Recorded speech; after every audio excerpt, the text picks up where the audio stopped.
Galvin, Yeah. in just a matter of days, my son will be 19 years old. How fast did that go? Crazy. Yeah. Yeah, because when I got here, you had just had him. Just had him. Yeah, because I I remember. started in this place days before we had him as a child, before he was born. I started here in June of 06, and I had him in August. So, yeah, just really less than 2 months. And then I started in February. So it's just, yeah. It was. He wasn't even a year old. No, I do not. I mean, I love having a baby, but I do not miss doing baby stuff. I don't even care about wiping diapers and all that. That's not a big deal. Do you feel like you did a lot? A lot of baby stuff? For Joey, I did. Yeah. For Joey, I did. For Juliana, I didn't. For Juliana, I was very content with one child, and I thought we'd only have one. And when Amanda wanted to have a second one, I looked at her and I said, listen, the only way we're having this kid is if we get a nanny, because I got to sleep. You know what I mean? The sleep schedules were weird. Is if we get a nanny, and I got to concentrate on work. And she was like, I'm fine. That's fine. So that's exactly what we did. I don't think that I did a fraction of what I did for Joey for Juliana.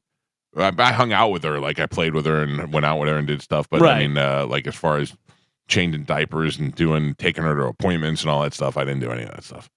I did for Joey. I did everything. And that was weird. Taking Joey to a doctor when it was just me and him. And I'll never forget the doctor. Joey had bad pains in his stomach. And the doctor pressed on his stomach so hard it made him cry. I wanted to hit the doctor. I instinctually felt like pushing the doctor away. I'm like, hey, you're hurting. You know, but obviously he knew what he was doing. Amanda was talking to the dogs all night last night. Oh, yeah. Did Galvin scare you? Did Galvin? He was trying to help you.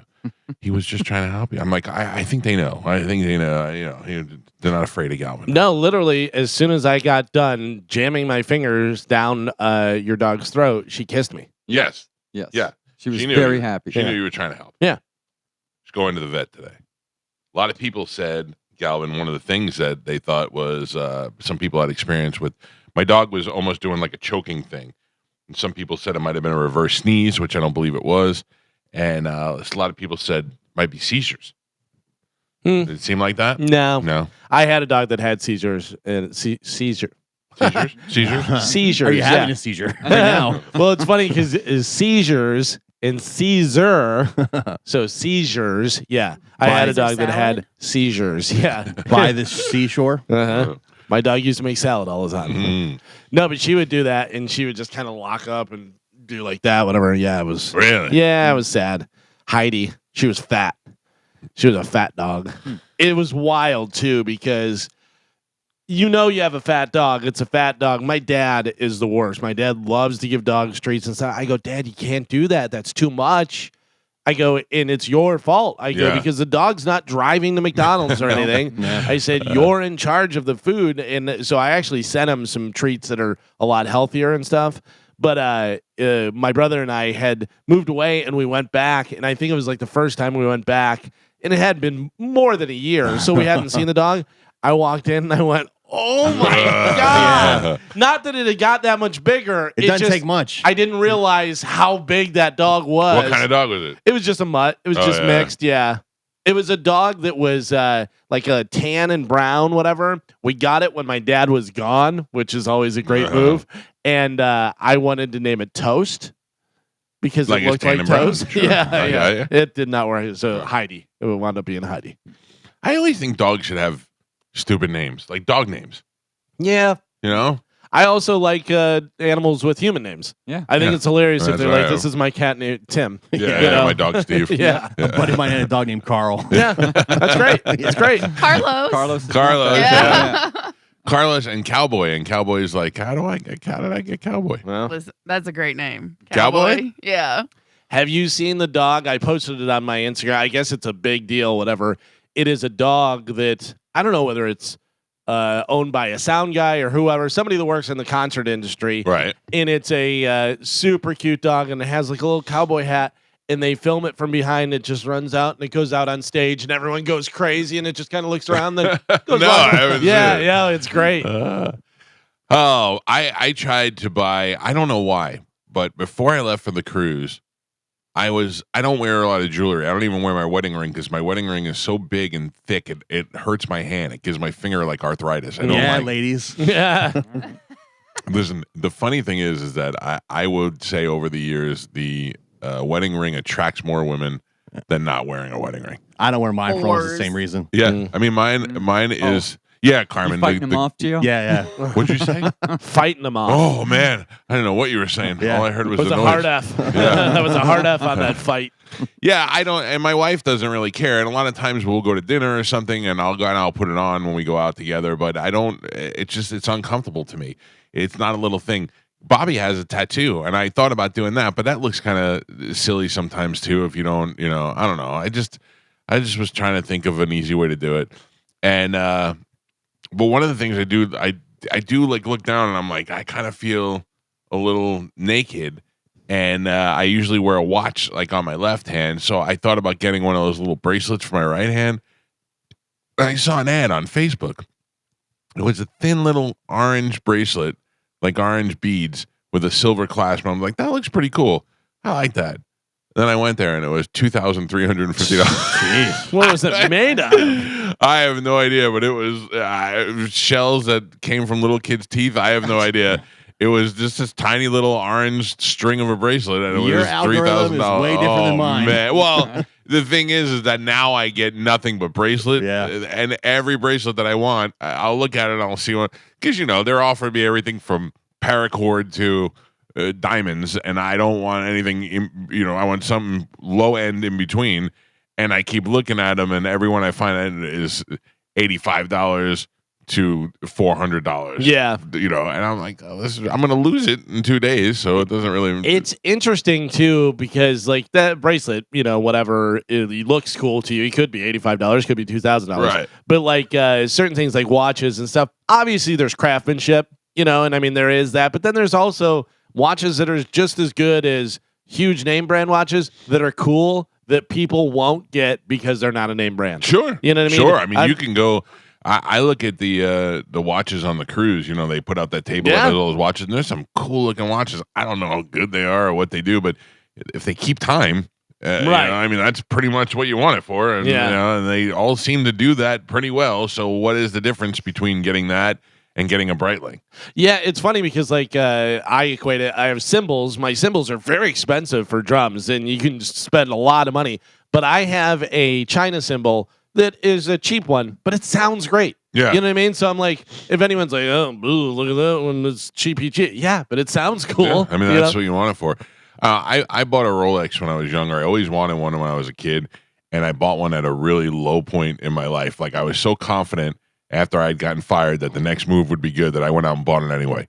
And turned out it worked out, thank God. And now I'm most impressed with the fact that I bought it so cheap and it's worth so much money now. It's gone up so much. Yeah, there's Rolex, man, can skyrocket in Yeah. price. There was the one from the Antique Roadshow, the guy who was like in the Navy or something like that, and he had bought a Rolex and he had the box and the papers gotta keep and everything. Yeah, you got to keep it. And it was a Paul Newman something. It was a Oh, Rolex, what, Daytona? maybe. Yeah. But it was like a Paul Newman edition, whatever, and this and that. And the guy goes, "This is a pretty rare one." And the fact that you have it in the box, and the guy wore it twice, I Yeah. think, in his life, whatever.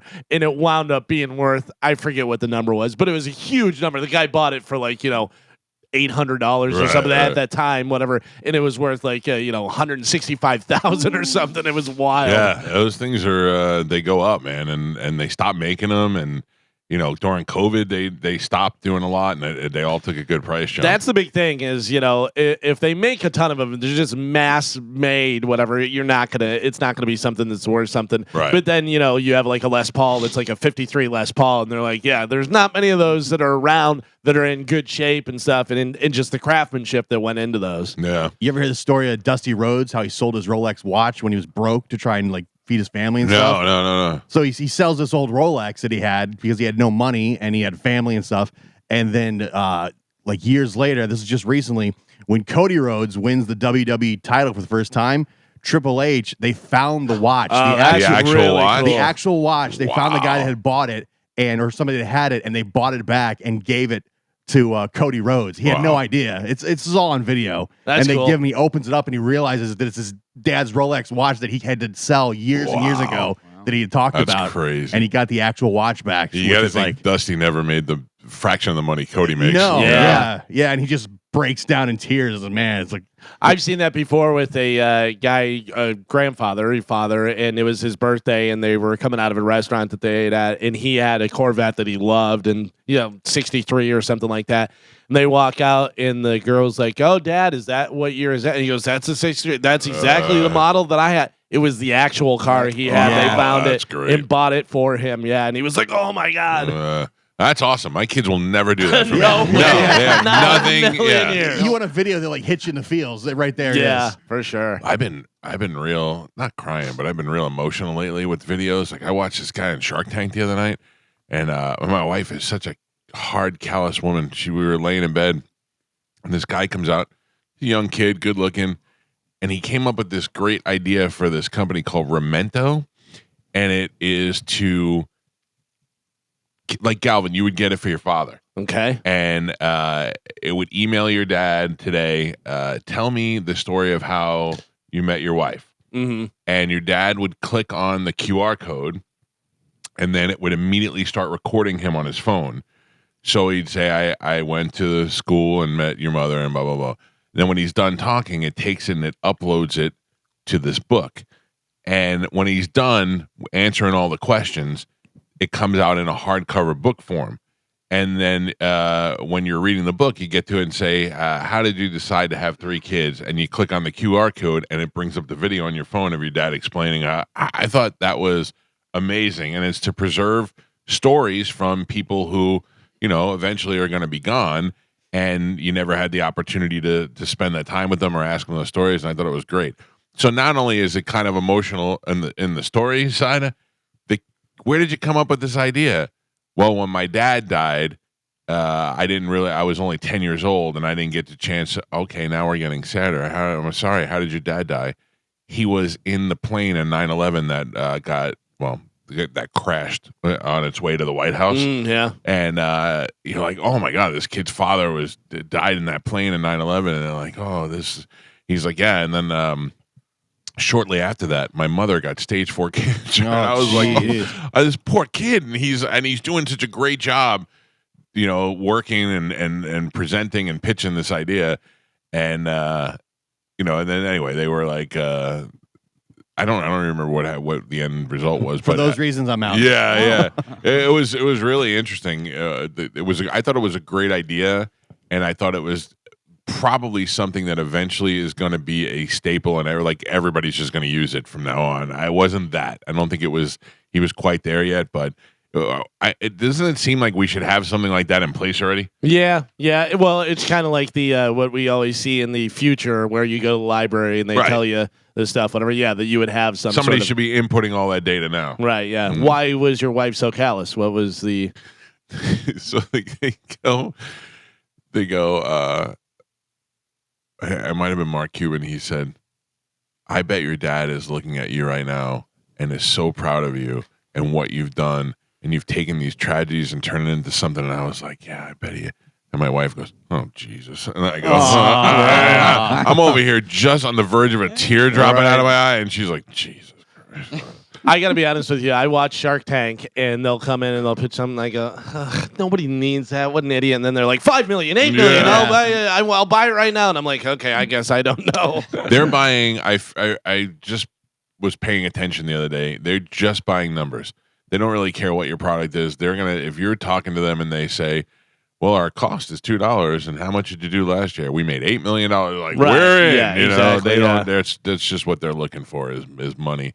And there's certain ones. I think that Lori Grenier, she has the opportunity to use that stuff on home shopping and get it into those kind of. That's her avenue.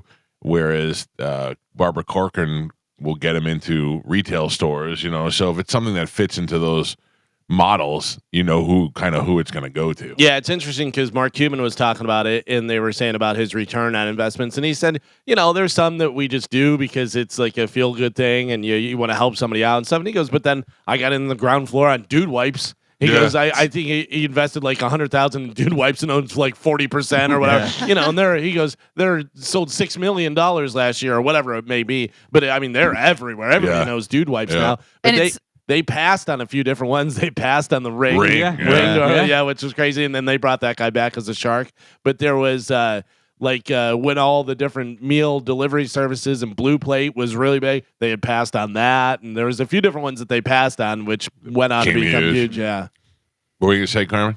Oh, I was just gonna say the thing with dude wipes. It's funny because they're just baby wipes, just with the word dude. Oh yeah, it's Like, marketing. And they're bigger and they're for guys. Right. And that's a genius thing. Yeah. How can we make this where because really baby wipes were just women and babies. Women maybe use it for makeup or whatever. But then how can we tap into that market? Right. We'll call them dude wipes and they'll be bigger. But They won't have a baby smell to them. Yeah. Right, but it's just so funny that just a simple change of making them bigger and changing the name. Well, that's how Pepsi came along. Coca-Cola, obviously dominant, still dominant, whatever. But Pepsi came into the market and they said, "All right, your 12 ounce will be 16 ounces," and that was their big push. And everyone was like, "Well, I mean, you're getting more for the same price, whatever. Do you like it? It's all right." It's if I'm choosing Coca-Cola, but this one you get more. So a lot of people did that, and that's how Pepsi became something. My first exposure to dude wipes, this is going to sound so weird and gay, was Robert Kelly. No, gay. Orlando. Oh, From Wild. Orlando does this thing at Christmas where they build him a structure, and he lives at that structure. I think it was at West Shore Mall, collecting toys for kids for the holidays. And I went over there to visit him and saw where he sleeps in a tent in an air mattress, and he's got a little porta potty and the whole deal. And I go, "What do you know? Shower? You leave and come back?" He goes, "No, I just stay here." I go, "You're not going crazy?" He goes, "No, I got dude wipes." He showed me the big thing of dude wipes. And I went, "That's it, huh?" And he's like, "Yeah, it works great." I went, "No." So I guess they don't smell like baby wipes. They smell like Axe body spray kind of. But most baby wipes now, anyways, are unscented. Yeah. Well, that's because people are using them. Adults are using them, and you could have sensitive area down there, and you don't want fragrance and problems. I got something.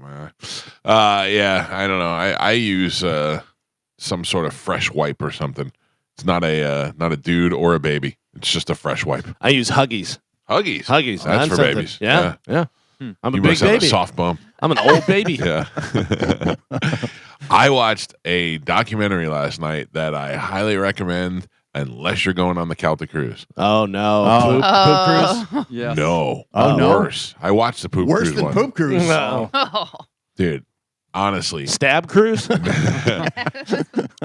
forgot what the name of it was, but it's about this family that went on a cruise, and the daughter has been missing for 20 years. Oh. She was an adult, like a college age kid.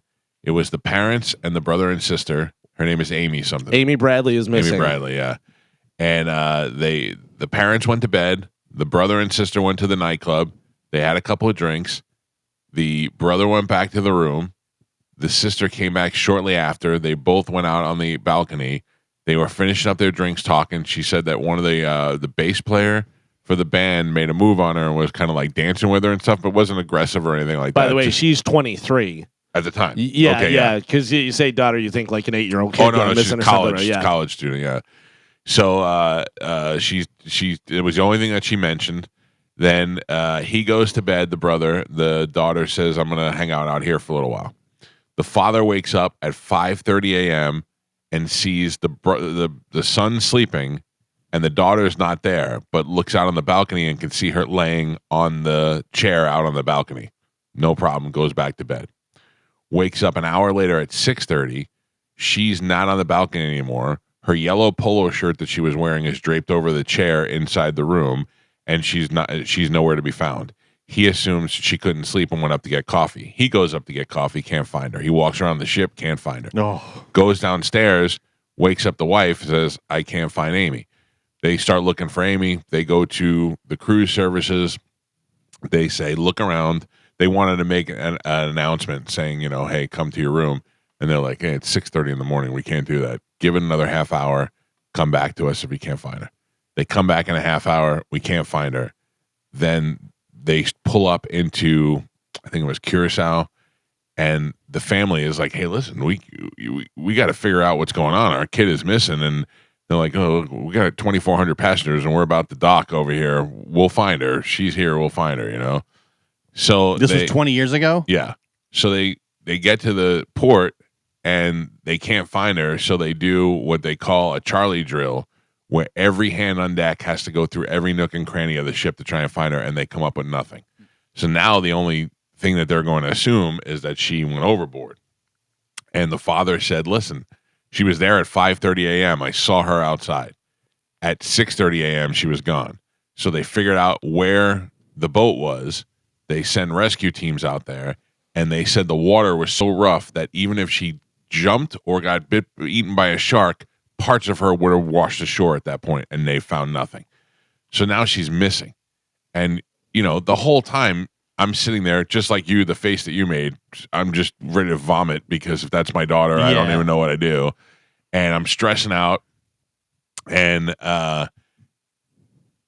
they've got no answers. Then they get to St. Thomas and the FBI. We have an FBI office there. They board the ship. They talk to the captain. They're looking around. They can't find anything out. But the FBI is like, listen, well, by the time we got on there, the room had already been cleaned. So we've got no fingerprints. We've got no fibers. We've got nothing we could find. We're getting on it after it's already been, hosed down. So they're stressing out. Nobody could find her. And right away, I'm like, that really sucks. And then I drift off and I go to sleep. Well, I don't realize this is an episodic show. And I wake up a little bit later and I'm on like episode 4 and still running 20 years later. And they're still looking for her. And there's reason to believe she's still alive. This is the weird thing. They have people that think that they have seen her under duress. And that one woman says she was in Barbados, saw what she thought was something weird. A guy wouldn't let a girl out of his sight, and she said, please. And he said, are you going to try to run away? And she said, no. And she said, can we see the kids? And he said, yes, we can see the kids if you promise to be good. And she's like, I promise I'll be good. She went to the bathroom, and then they left together, and the woman was like, something was definitely weird. And when I looked it up, that Amy girl, her picture came up, and I was like, that was her. That was the girl that I saw. And now they're wondering if somebody took her and brought her into like sex slave, and if she's had kids, they're using the kids against her, and why she hasn't contacted her parents. Okay, but the only problem with that is how? How did she get off the ship? Well, so the idea is which is, I don't want to say this because I'm not trying to make people afraid, but the idea is that the crew that is on there, they could have been working together. Oh, inside job. Yeah. So like if there is some sort of ring of where you got to imagine most of the people who work on a cruise ship are desperate for money. They are living in those horrible quarters, maybe 2 to 4 people in a room. They are working ridiculous hours, and they're sending most of their money back to their family. So they're really desperate for money. That's most of the crew on the ship. I've talked to a lot of these people over the years. So if there is somebody that's like, listen, you can get us a girl that we can kidnap or whatever, and there's 5 or 6 people that are involved in it, and they're making $20,000 on the deal, they're willing to work together, and they're willing to figure, we found nothing, when they're doing their Charlie drill. Yeah. And then they have her held in a room? No. Or they lowered her off the ship into a boat? They put her, so say they hide her, I'm just making this up because it's probably not this easy, but say during the Charlie inspection where they look in every nook and cranny, the ones that are in on it are like, okay, our area is to cover is room B. We'll hide her in room B somewhere and then say, we looked in room B, there's nothing there, because they can't double check the whole ship. Yeah. So if there's a couple of people that are in on it. I imagine 20 years ago was easier too, because now. Yes, there was no internet. Every inch of the ship is under surveillance now.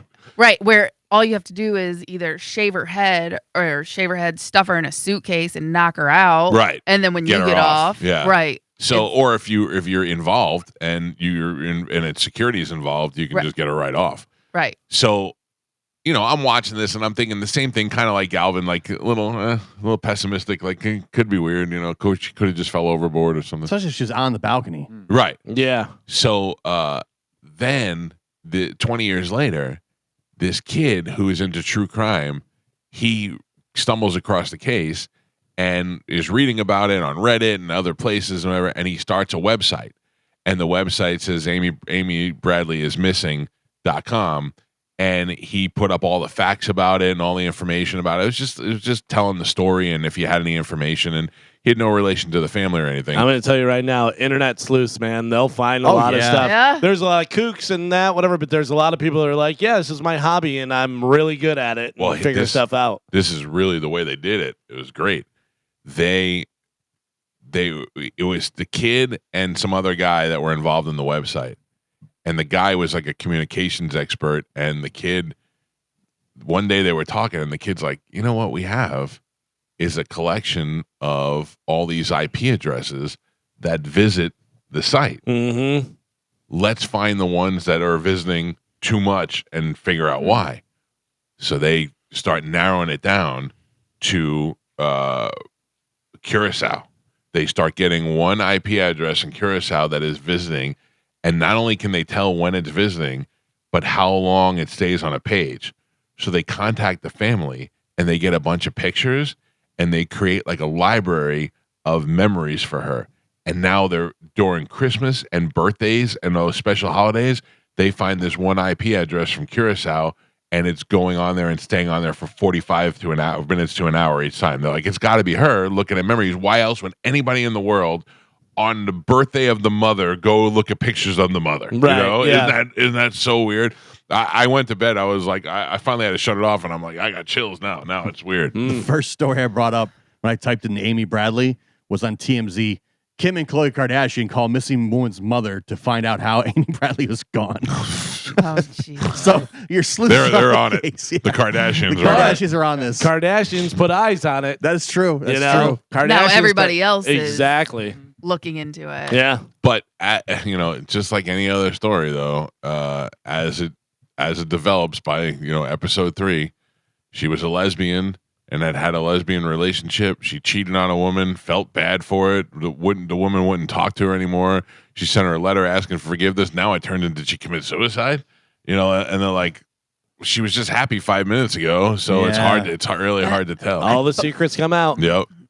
I can't imagine as a parent, not first it happening one and then not having any answers. Closure. So you think there's a possibility that your kid's still out there? There was the musician on board. I want to say it was the guy that she was dancing with. That musician's daughter thinks that he has something to do with it because she found a photo album that he had that was random white women, almost like a catalog.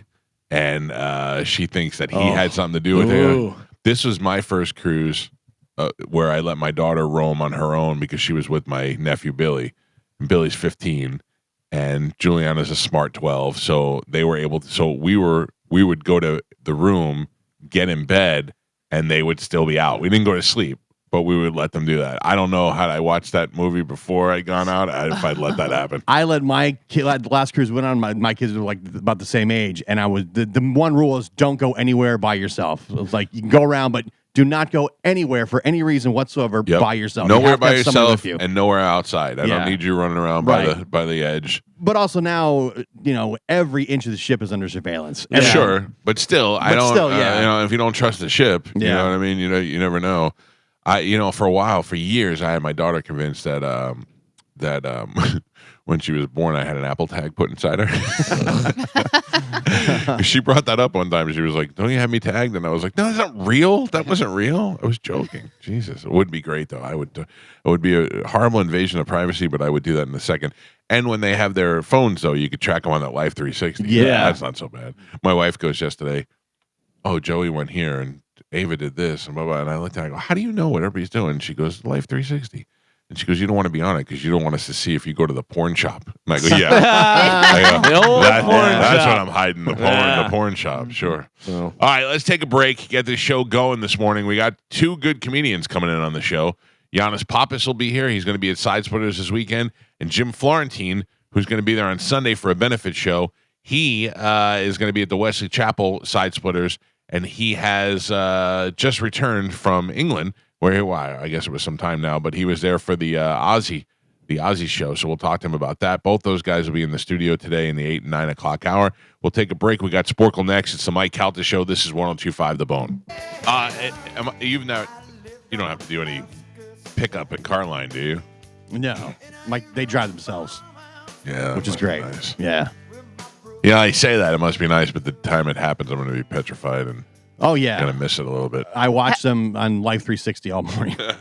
Have you seen the fights breaking out in Carline this year? No, I actually the car line where I go to changed its way that they do it, and it's taken a little bit to kind of get used to. But I think that they've come up with a more effective way, and everybody seems to be learning it. But it's been peaceful. Why are they fighting at the schools? Oh, listen. Instagram is where it's at. These two moms were throwing each other around by their hair and throwing each other into everyone's car, going crazy. And then there was another fight where like a guy got out and went up to someone's window and was yelling at them. It's insane. That's why they have to put sheriffs at these schools to do it. I don't have any of that. If I'm in line and somebody's stuck and they need to pull over, I go, go ahead. I don't care. What do you want? One more car gonna slow me down for the rest of the day? I don't care. But people get so aggressive about that stuff. It's wild. There is a spot where I have to turn off, and it's not a regular turn. It's like a kind of a little cut through that I do. So sometimes there's traffic, and if there's 3 cars ahead of me and I can pull over on the shoulder and then go down and go. As soon as I pull over on the shoulder, people start freaking out. And I'm like, it's 3 cars. It's not that big of a deal, you know? But and I'm on the shoulder. Like, what is it doing to you? Yeah. It's not doing, I'm not going up and stopping more traffic. Getting ahead of them. They don't like that. Yeah, they're also just people can't mind their own business. Yeah. Right. That's wild. It's a lot easier if you just mind your own business. Anyway, much love to the teachers out there who signed up to be a teacher and educate your children. And part of their job is got to direct traffic for an hour after they're done working. It's ridiculous. They send out an email. Break up fights. Yeah, and break up fights. They sent out an email and they were like, hey, we're trying this new way and we're trying to do it where it takes 20 minutes to unload all those kids. Yeah, of course, because you want to get the hell out of there too. I get it, man. I wish there was some easier way. I wish my kids weren't so lazy and they just walk home like we used to have to do. Yeah, my kids rode the bus. Yeah. Yeah. Chick-fil-A, get them in there. They'll figure it out. That's true. Yeah. let them go to a couple schools in Break each it down. state. Yeah. They will figure it out. All right, Carmen, what do we have to give away this morning? Okay, today we have Cage the Elephant. Still pushing that Cage the Elephant show, huh? Yep, they're your favorite. Yep. Little Big Town. Yep. And Falling in Reverse. Oh, 3 sucky prizes. Let me just see if the phone lines start dropping off. Yep, there goes 1, 2. Well, we held on to most of them. Listen, Little Big Town. Little Big Town's good. Yeah, and a lot of people have been asking for them. So Okay. that's Little a Big hot Town's one. a good band. Falling in Reverse, I know that people asked me for them, so that opened up 2 lines. So there you go if you want to get on. It is time for us to give some stuff away. Galvin has a ridiculous lead. He's going for 7 in a row today in a little bit of Sporkle. Here we go. Carmen is the keeper of Sporkle. Pap is your judge and scorekeeper. Carmen, what are we playing today? Okay, today we are going to be playing Ends in TA. Can you name the words that end in TA? So this is very general, so we do have categories. I'll give you the categories. There's a few in each of them. I'll let you know when we change categories. But all right, our first category, cars. One of the largest automakers in the world. Toyota. Galvin, we're still on cars. A Hyundai model or Electra. musical. Sonata. Sonata. Mike, Volkswagen model. Jetta. Galvin. 1987 to 1996 Chevrolet model or an Italian gun. Beretta. Mike. And now we're on to miscellaneous, okay? Much of Dances with Wolves was in this native language. I know my father's yelling at the radio right now. Much of Dances with Wolves was in this native language. Nope. Lakota. Ah, yeah. This purplish pink color is named Magenta. Galvin, excuse me. Starbucks employee. Trenta. Damn it. Barista. Yeah. Mike. Employee. An amount constituting a proportional share. Quota. Galvin. For each head. Per capita. Mike. What V is for? Vendetta. Mike. Marks corresponding to the crucifixion of Jesus. Stigmata. Galvin. Marks. I was like, fans? Like Yeah. wrestling marks. I thought a guy might name Mark. The top 3 horse race finishers Trifecta. in order. Galvin and Pap. We're Oof. halfway there. Gio is not on the board. He has 0 points. Come on, Gio. Michael has 5 points, and Galvin is ahead by 1. He's winning with 6 right now. All right. Ends in TA. Your next one, our next category, a day in Mexico. A short early afternoon nap. Siesta. Mike. Miss. Senorita. Senorita. Damn it, I can't get it out. Galvin. A festival. Fiesta. Mike. It may be hung and Piñata. beaten. Mike. I hang and beat it all the time. And now we're on our last category. Not the last 3 though. Last category, food and drink. Okay. Greek cheese. Feta. Galvin. Your next one. This cheese is Italian for recooked. Ricotta. What is it? Ricotta. Oh, ricotta. That means recooked? Huh? All these years. Recook it. Ricotta. Boiled cornmeal dish. We're on food and drinks and in TA. Boiled cornmeal dish. Grits. Scacciata. Polenta. Oh. Bread, tomato, and basil Bruschetta. appetizer. Damn it. Mike. Banana bread. Frida. Banana bread. Chiquita. I never heard that. I like it. Pocket bread. Pita. Galvin and Pap. They don't put them in your pocket. We are on the last 3. Gio still no points on the board. Michael has 9, and Galvin is ahead by 1. He's winning with 10. All right, ends in TA. Last 3. Here we go. We still on the foods? We're still on the food. Yep, All right. food and drink. All right. Ziti, linguine. Pasta. Damn it. Mike. Pasteurized prepared cheese product. Velveeta. Galvin. And your last one. This white bread is Italian for Ciabatta. carpet slipper. Oh, did you tie it? Oh, Carpet sliver? Carpet slipper. Give me some recooked cheese on a carpet sliver. I feel like you're making this stuff up. I'm These are not- not facts. Promise you I did not. Oh, that was the last one. And Mike just tied it. Yes, we're at 11-11. Gio, right. doesn't matter if you play or not because you Yeah. didn't play the whole goddamn game. No. No, Gio, you cannot play. I do not have another one. This is between Mike and Galvin. Still as a food? tiebreaker. I'm Still- out? Yes. Food and drinks. Popular tequila Margarita. cocktail.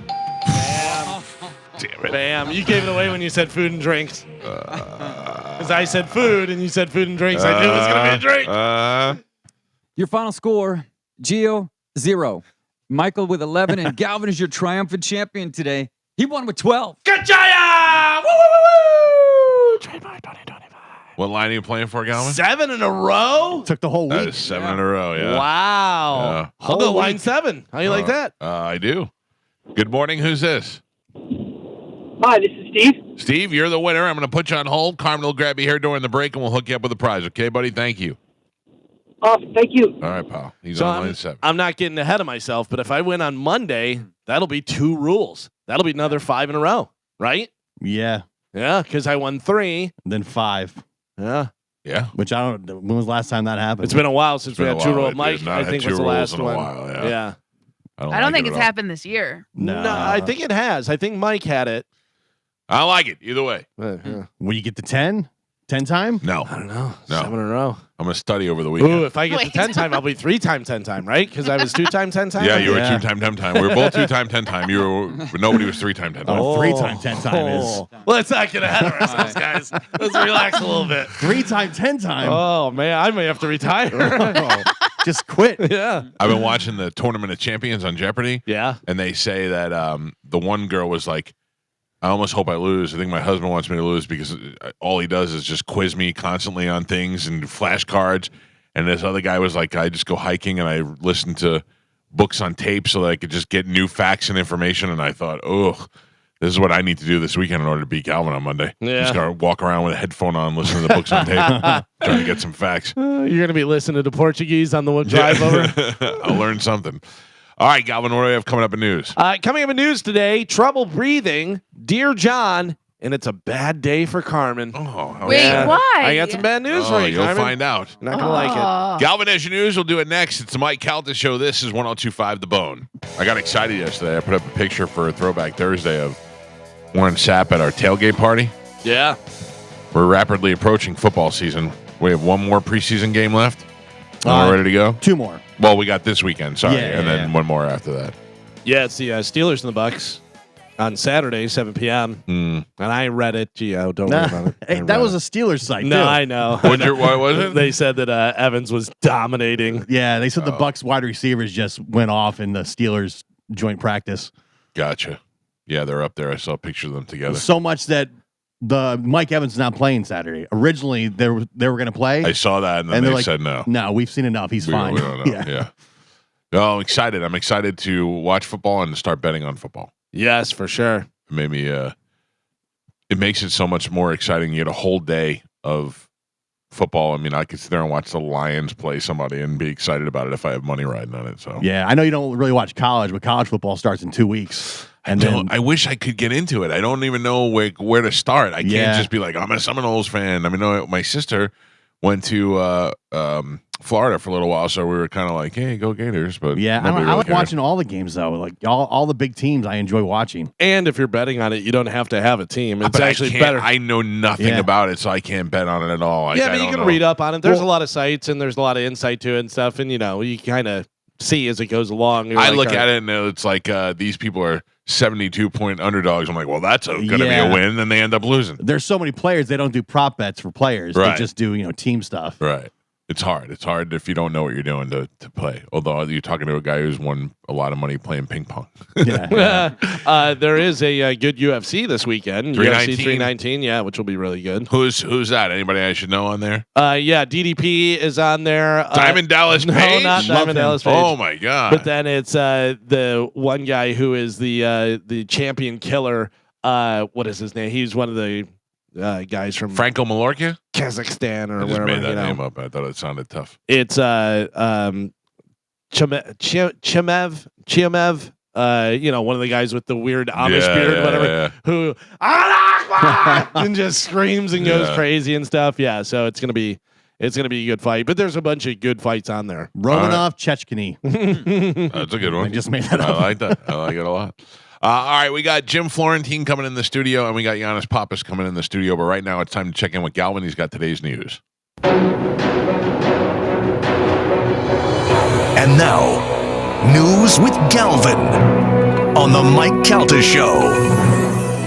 What do we have in news today, Galvin? Today's top story: President Donald Trump is set to meet with Russian President Vladimir Putin for a historic summit today in Alaska. The president will travel to Anchorage, Alaska this morning for the meeting, which is somewhat equal distance between both Washington, D.C. and Moscow. We learned that you can actually see Moscow from her house. The United States purchased Alaska from Russia back in 1867. What a sucker deal that was. Yeah, the high stakes meeting is the first U.S.-Russian summit since June of 2021, which was under former President Joe Biden's administration. That summit came just 8 months before Putin invaded Ukraine. I'm looking forward to it. I'm watching the news. They got the plane on the tarmac. They're covering it and ready to go. I mean, but we'll never know what they talk about. We'll never know what really goes You on. know, but like Trump loves to tell you what they talked That's about. true. Whether you can believe him or not is the whole thing. They were saying the expectations are very low that anything's going to come from it. Yeah. Like the White House said that. Like we're expecting, with low expectations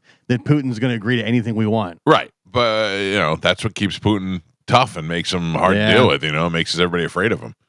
Yeah, if he's unpredictable. But Trump's pretty unpredictable too. So he may put him in a headlock. Ooh, that's what I was going to say. Wouldn't it be great if the next thing we see is Trump just smack Putin? I mean, I don't know insane. I don't know if that'd be great. But I mean, an insane. What are they going to do? Launch a war on the country? It could probably. Oh, dude, that would be.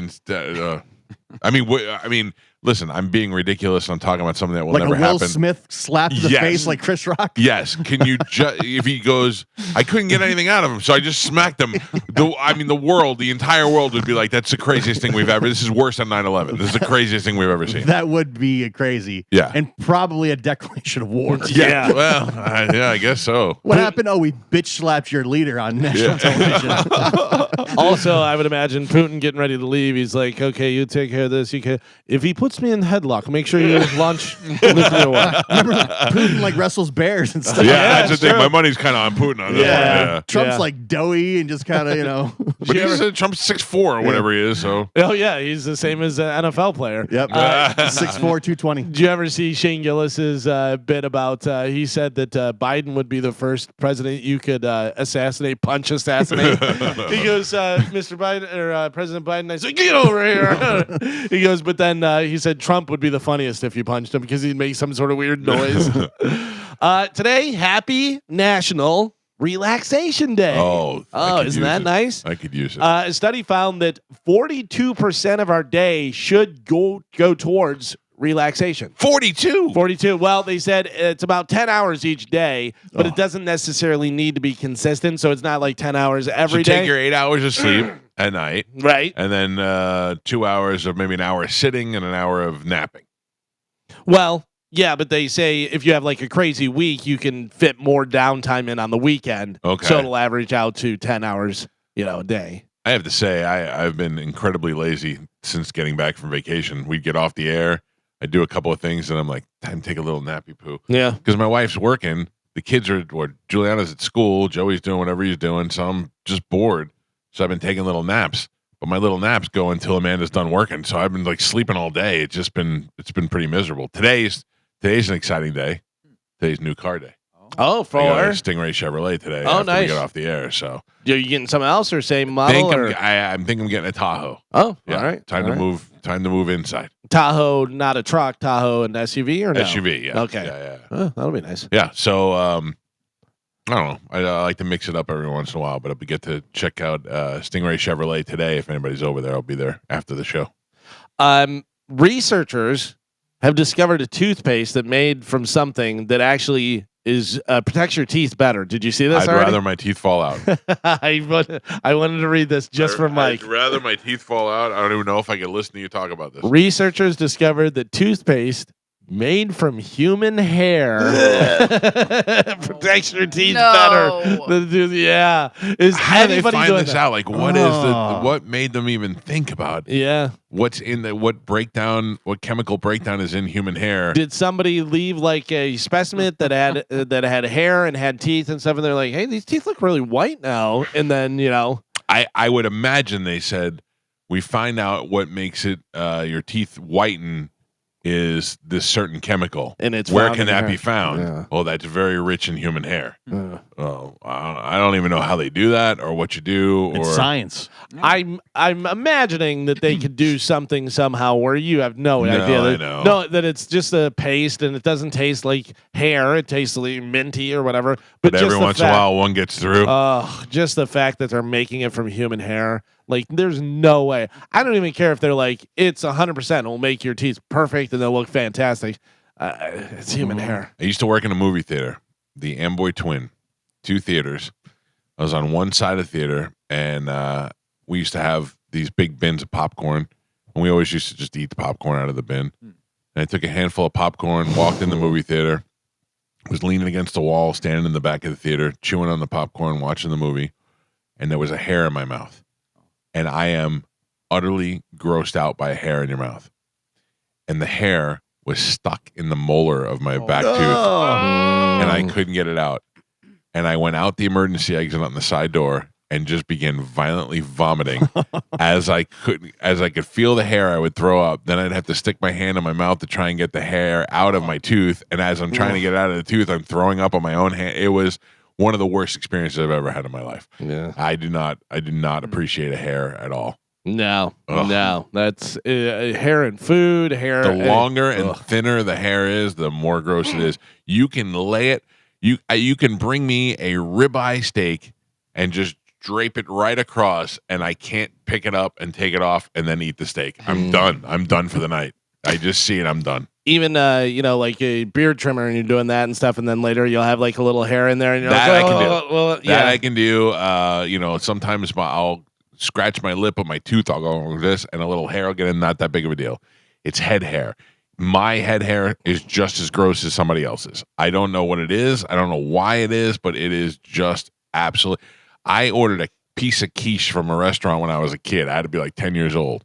Cut inside, thought there was a hair, pulled out, and it was a cockroach. Oh. I would have rather have eaten the cockroach than the hair. Really? Yeah, what about what about like hair in your face, like your wife's hair in No your face? problem. Totally fine. No, totally. But fine. if it's in your mouth, if you're chewing something, yeah, will have no issue going down on a girl because of hair. If she has long hair down there, though, it's weird. Yeah, weird, Yeah. but also never stopped me before. Yeah. That is interesting to me. I guess it's maybe more like mustache hair, where it doesn't bother me. But those long, stringy, just single pieces of hair, gross. A guy in North Carolina is facing assault charges after he hit a Longhorn Steakhouse worker with a plate for not letting him feed his dog at the table. Was like a service dog? I don't know whether it was Even service that, you can't do that. They No. told him it's a health code violation, and he freaked out. Listen, I love dogs and everything, but you can't. That's not. Not everybody in the restaurant wants your dog in the restaurant. I have to tell you, I don't care if a dog is eating in a restaurant next to me. That doesn't bother me at all. But again, some people probably do. And there's people that are allergic to dogs, and there's all kind of stuff. They have, most places will have special seating if you're with a dog outside. Yeah, on a porch or it's fine, whatever. Yeah, but if you're in the middle of the dining room and you're eating with the dog, and the people next to you are allergic to a dog, or the kid's scared of dogs, or whatever it may be, and also, the dog might just crap in the middle of the steakhouse. You're like, all right, well, that's not great. Yeah. I don't know, but I haven't been to Texas Roadhouse in some time. Like a week. Oh, really? No, we didn't go. I said I was going to go, and we didn't get there. Yeah, but didn't you go right before the cruise? Did we? Yeah, that was like a week ago. You're bad. like, You're bad with time. It's 2 weeks. So we're approaching 2 weeks. Just this weekend is 2 If weeks. you count, I guess if you count this week, yeah. That's a lot for me. How long you been back on your diet? 14, 15 days. The day we got back, we got pizza, and then I started the next day. So I'm back. I'm back to almost at pre-cruise weight. I don't like it. I don't care. So- I went to Texas Roadhouse on Sunday. It was fantastic. It is, right? Yeah, Do you eat the bread? of course. So that would be you started on Monday then, right? Yeah, a week. Back on Sunday, Monday. Yeah. A week since Monday. Okay, that's a week. I mean, that's 5 days, but it's a work week. Right. Work week. 4 days. Day's not over. Day's not over. 7:30 in the morning. Yeah, that's true. I don't know if we can count this day. It's like 3 meals, basically. And he just said how starving he is. I'm hungry, but You made it 3 meals. you guys really are a bunch of jerks. I think you should just go off and just enjoy Because you're a life. plus-size park hopper. Oh, right. You want him to be on the ride with you. Yeah, Or Or not, not on be the ride. on the ride with we him. can make the rides. We're fine. I have a hot or not for you guys. Oh, good. A 51-year-old woman named Janice Oney was arrested after she intentionally started a fire at a man's home in Maryland because he owed her $7. Well, that's a little much for $7. The man said Janice was someone he had known for several years, and she showed up at his home and became upset after demanding $7 she claimed that he owed her. They argued and she left, but she returned a few minutes later with a bottle of gasoline. She poured on the front door and ignited it and sped off on her bicycle. What's worse? Having to borrow $7 or having to get your $7 back? Having to get your $7 Yeah. back. Yeah. Really? Yeah, if you borrow $7, you can be like, I don't have any cash on me, or I left my wallet at home. I don't have that's anything, true. whatever. Yeah, let me borrow $7. Yeah, it's $7. Can you pay for it or whatever? Yeah, but then if you're like, I need that $7. Yeah. That's, I think, a little bit. Enough to burn your house on for it. Yeah, exactly. So she ignited the front door, sped off on her bike. Thankfully, the guy noticed the fire and was able to extinguish it before authorities arrived. Janice is facing a slew of charges, including first and second degree arson, malicious burning, reckless endangerment, and destruction of property. The guy didn't say why she thought he owed her $7 and what it was for or anything. Oh, so he's not even clear. Yeah, he doesn't even whether he even actually does owe her or Gotcha. not. You know what I mean? Okay. Yeah. All right. So she is 51 years old. She's from Maryland. She needs that $7 back and lit this guy's house on fire and then sped off on her bike. Her name is Janice Oni. Mike Calta, hot or not? Not since pre-plastic surgery has there been a pretty Janice outside of Janice Dickinson. So I say absolutely not. You say not hot. I say all Janices look like Janice Soprano. Yeah. Oh, man. That is rough. Yeah. I got to tell you, she does such a good job With great in making casting. you hate her so much, so annoying. Yes. In all of her stuff, yeah. Gio, hot or not? Janice Rossi in 2 hours, a whore. Also not hot. Not hot. Not hot. You say not hot. All right. Carmen, hot or not? Hot girls don't ride bikes. Oh. Like, that's Alright. a dead giveaway. At least- Not as a primary Yeah. source Yeah, of transportation. exactly. Yeah, Exactly. they may ride them to get in shape and Yeah. stuff and everything. Yeah, but they're not riding it for, yeah. What, she's like 50 something too? She's 51. Yeah. no. Yeah, if it's not for the gram, they're not getting on the bike. All right. So Not hot. all three of you say not hot. Take a look at your phones. Joe has it on Bone TV. Whoa. That's not hot. That is not hot. That's a Yep. Janice. Yeah. Yes. That is Janice face. Yeah. Did not expect her to be Black Janice. Yeah. Yeah. Black Janice. Uh-huh. Wild. Not hot. Yeah. I need that $7. There's a 44-year-old guy who was surprised to discover that he had been living with a large knife in his chest for 8 years. And when I say in his chest, I mean inside his chest, not just stabbing.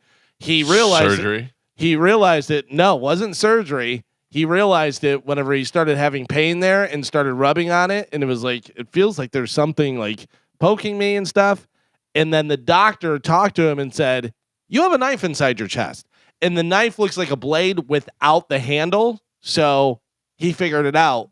During a violent altercation, he sustained multiple cuts to his face, back, and chest and abdomen.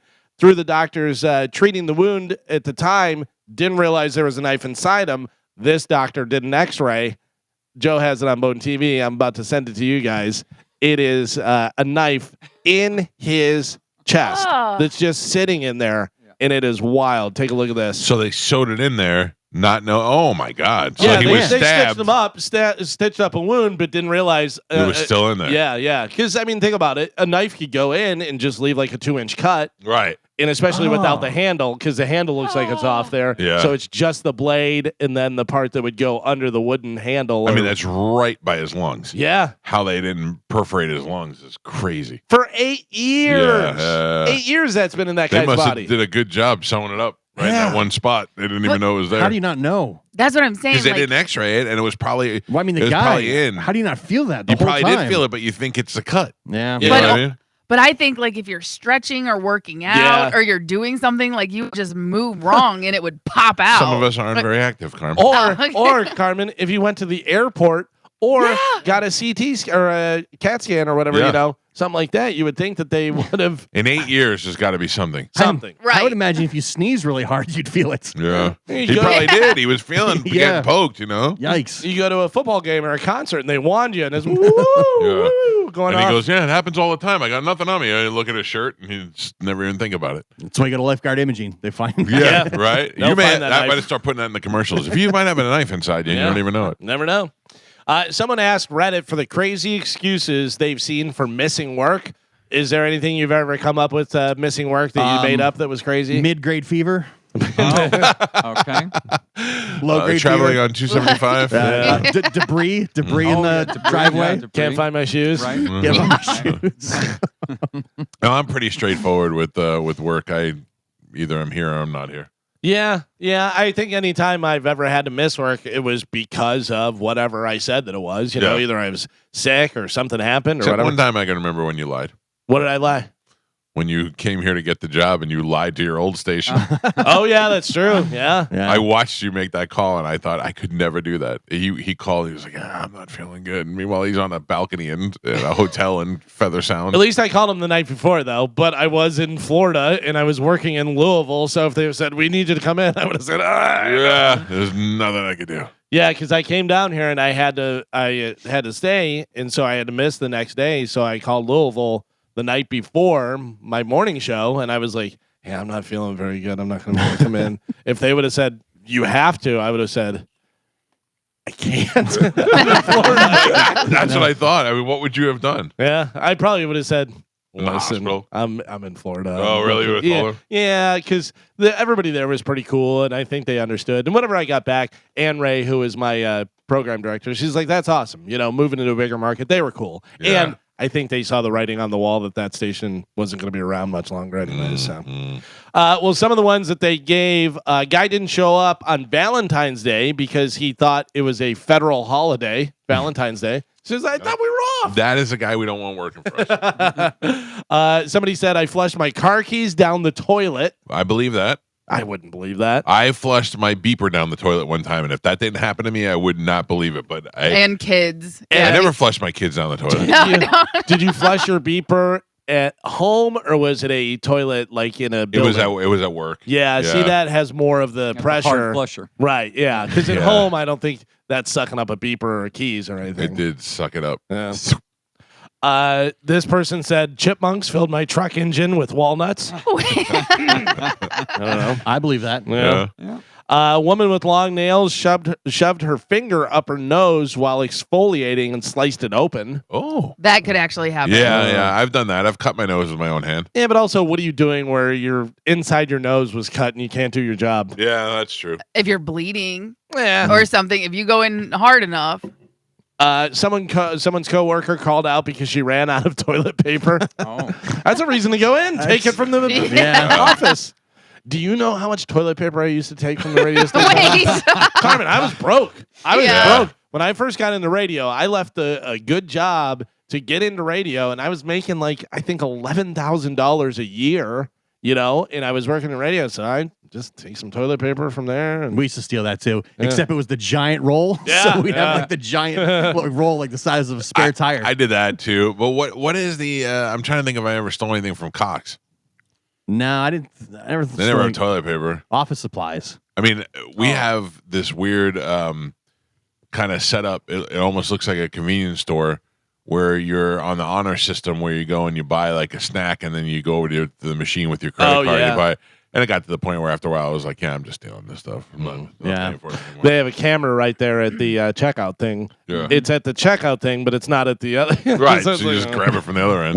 When we bring guests in, I would just tell them take whatever you want. Yeah. I'm Jay like, help- Moore. Jay Moore was the one. He just raped the thing. Yeah, He was go like, help "Oh, yourself." grab these." Yeah. Because- And listen, I used to know the guy that stocks that, and he told me, if you ever want something, take it. Yeah. I don't think he works there anymore, but I haven't confirmed that, so I don't know. It was all his I know, last day when he told you that. all I know is I have a free pass, according to that man who worked at the I company. 100% got something from there, went to buy it, ran my card, it didn't work. I ran my card again, it didn't work. I looked at the camera and I said, I tried, and I left. I was like, hey, listen, two swipes, I'm done. I don't know what's going on. I'm not gonna, wind up swiping it 8 times and then I get home and there's 8 $3 charges on my card. I'm like, I just feel like you turn the corner and Ann Kelly's standing there with the list, and she's like, Yep. Yeah. I got you. There was a time you had to write down on the list of what if Yeah. you took something. And I used to write Ann Kelly. And Kelly's there and she just goes, surprise, mother. I sprayed on cat named Mo. Yeah. Oh, yeah. A woman called off work because there was a big bug outside her door. Amanda's Yeah. done that. Amanda couldn't get in or out of the house because there was a snake there one time. Well, I mean, snake's a lot different. A bug, I don't know about that. Somebody said I ate a whole log of cookie dough. Okay. Yeah, okay. a woman found a huge human dookie on her driver's side seat. Oh, Wait. I need the day off for that. Yeah. I mean, that's something you should call the cops for. Yeah. I feel like it was hers. This says I got bit on the finger by a squirrel while tossing a coffee cup into a parking garage trash can. No. So the squirrel was inside there, like digging for stuff, and they put it in, and the You squirrel don't miss a day of work for that. Yeah, Come you in might here have with a Band-Aid. rabies. Come here with a Band-Aid. you know. And then this one says I can't work because Zane left One Direction. Yeah. I mean, that was a little bit traumatic in the Big beginning. deal. I played the kid card a couple times over the years. Yeah. Yeah. Oh, my daughter's sick at school. I got to go pick her up. That way you don't have to pretend you're sick. Oh, it's my kid. Aren't you afraid that's going to come back and make your kid sick? Probably. Like whenever people say my grandma died and Yeah. you're like putting bad juju on your grandma. Or I would say, oh, yeah, my son's got a dentist appointment and my wife is sick and I got to go get him. Yeah. Yeah, it's just easier. The kid It's just part is easier easy. to say, yeah, my kid, you know. It's funny though, now you don't need excuses. You just say, I don't feel like coming in today. Yeah.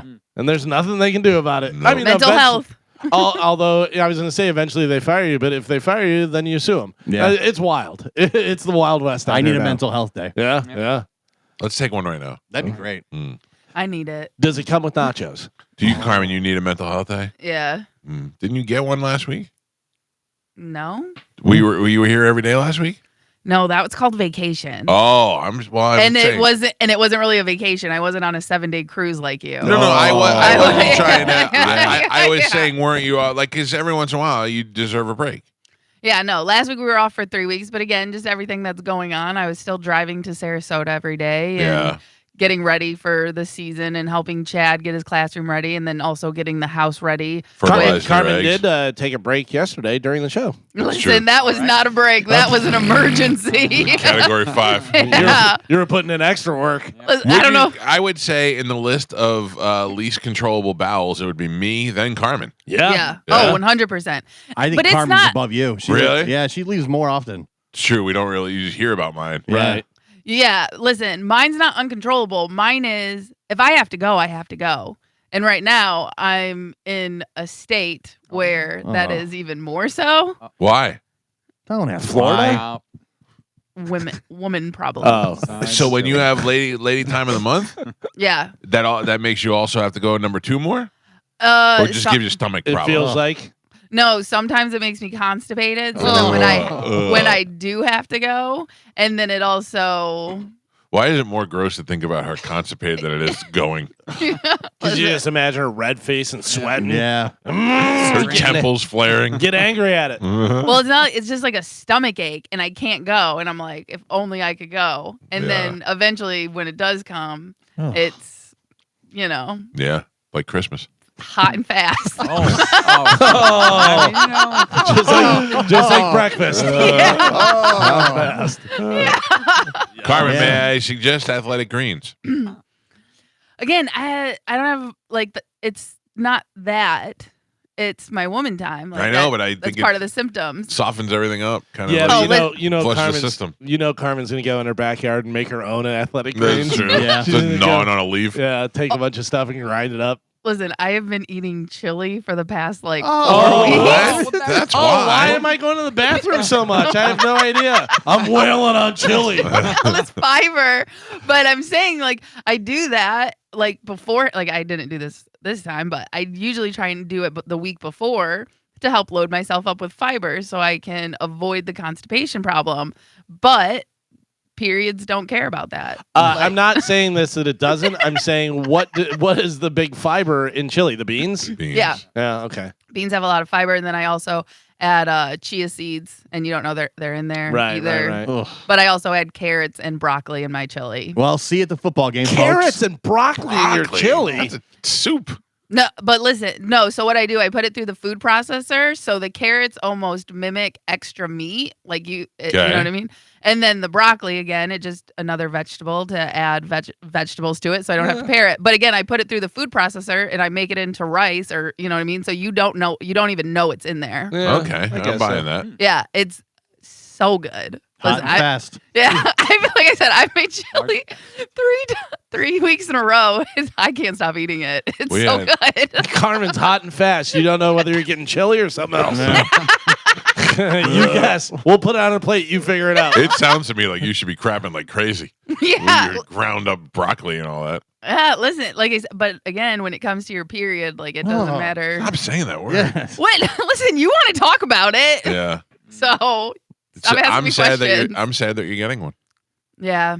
Listen, it's okay. I got my Chinese medicine books arrived, and What's going on? This is getting good. Oh, She's going to give us all the bird flu. Coach Carmen. Oof. No, there's a lot of like fertility teas, so like different ginger and berries that you can eat every day to help enhance fertility and stuff What like if we that. find out Carmen's actually been trying for the last year and they just can't get it done?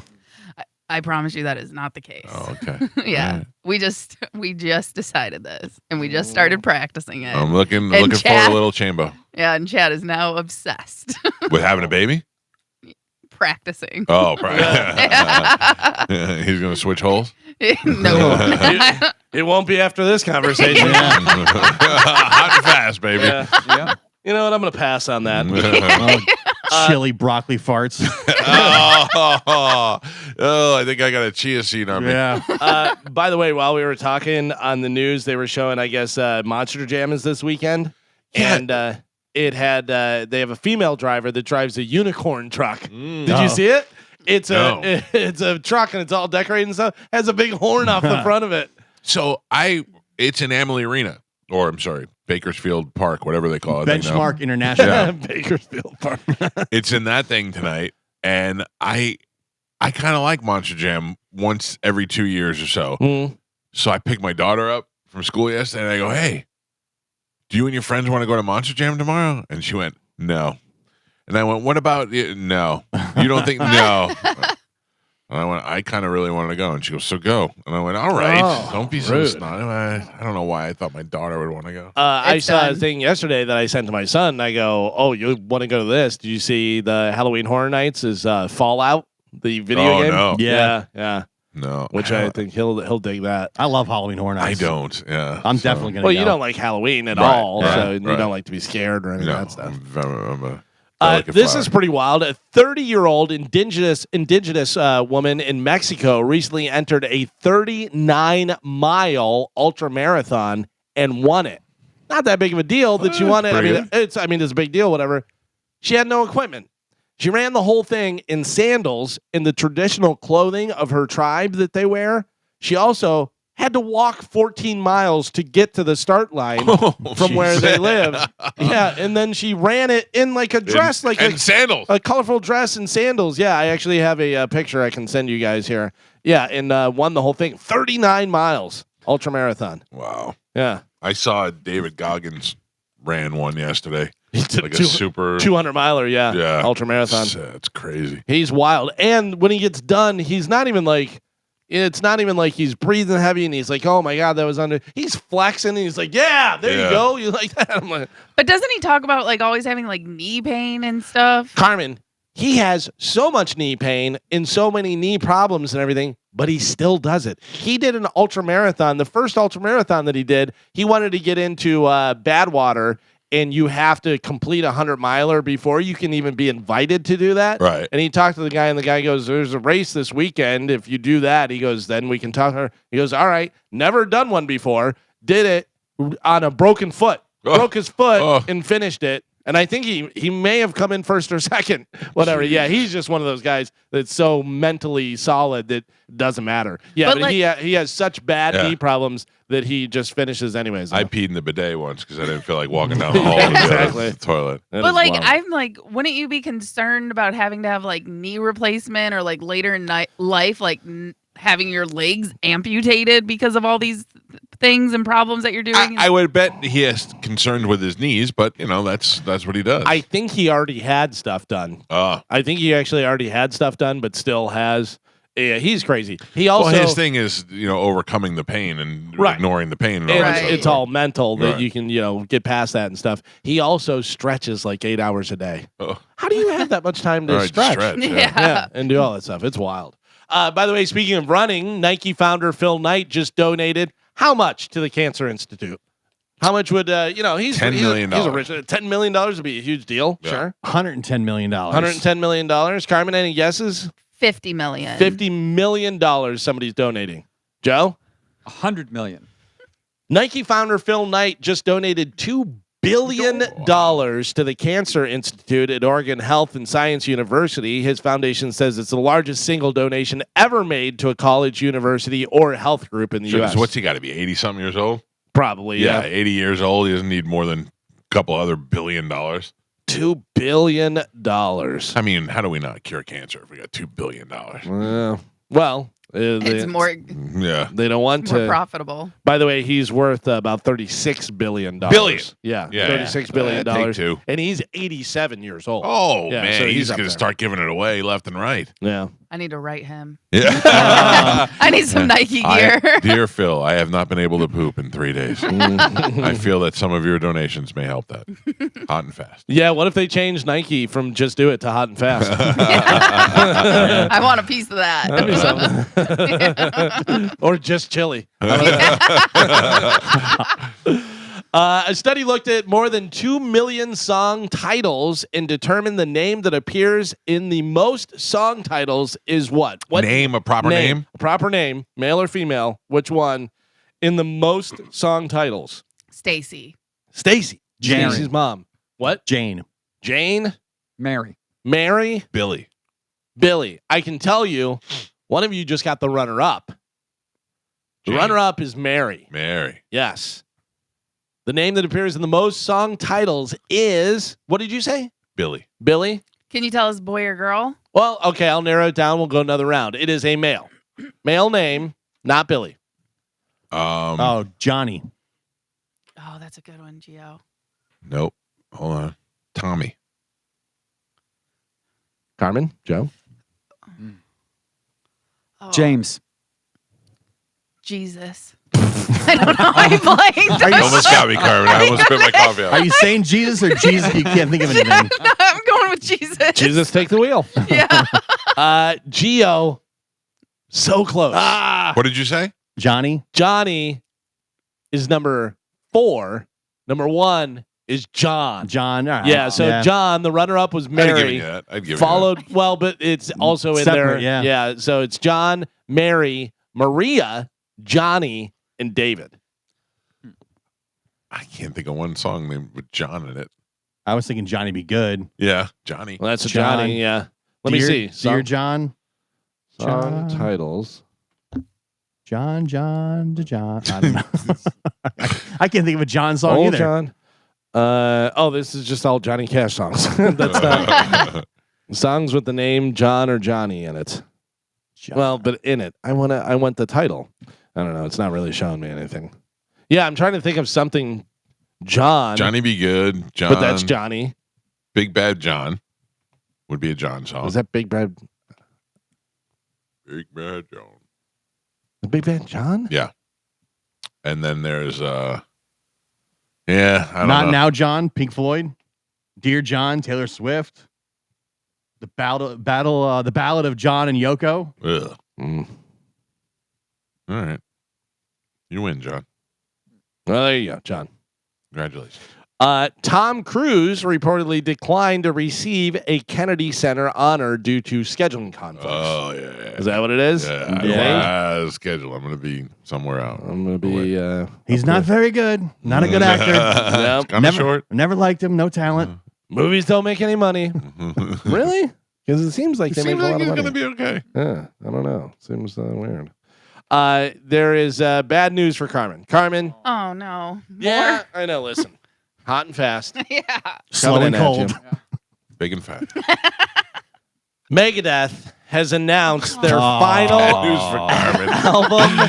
album and farewell tour. Oh, wow. Yeah, Megadeth's decades-long run as one of the biggest metal groups in the world is coming to an end as the band, Dave Mustaine, announced on Thursday that they'll be hanging it up after one more album and then one upcoming farewell tour in 2026. I like I that. can't believe it. I like it, though, that it's a, we're going to do one more album and then we're done. And that becomes hugely successful. And then years later, like, wait a second. We think we have one more left in us. That's the new final farewell tour. Well, and the thing is, Dave Mustaine said, he goes, listen, a lot of people don't get to go out on their own terms, that they just kind of fade away or whatever, or people are like, I don't want to see him anymore. They're still touring and have great crowds and stuff. So he just said, one more album, one more tour, done. Okay. And he's got to be 60. Yeah, that something makes like that. sense. But I just, I see him 10 years from now going, maybe one more, maybe something else. So mark my words. The money gets you back out there. Not just the money, but the boredom. Yeah. You know what I mean? These people, they live for that. They live for people kissing their ass and cheering for them every night. They don't do that.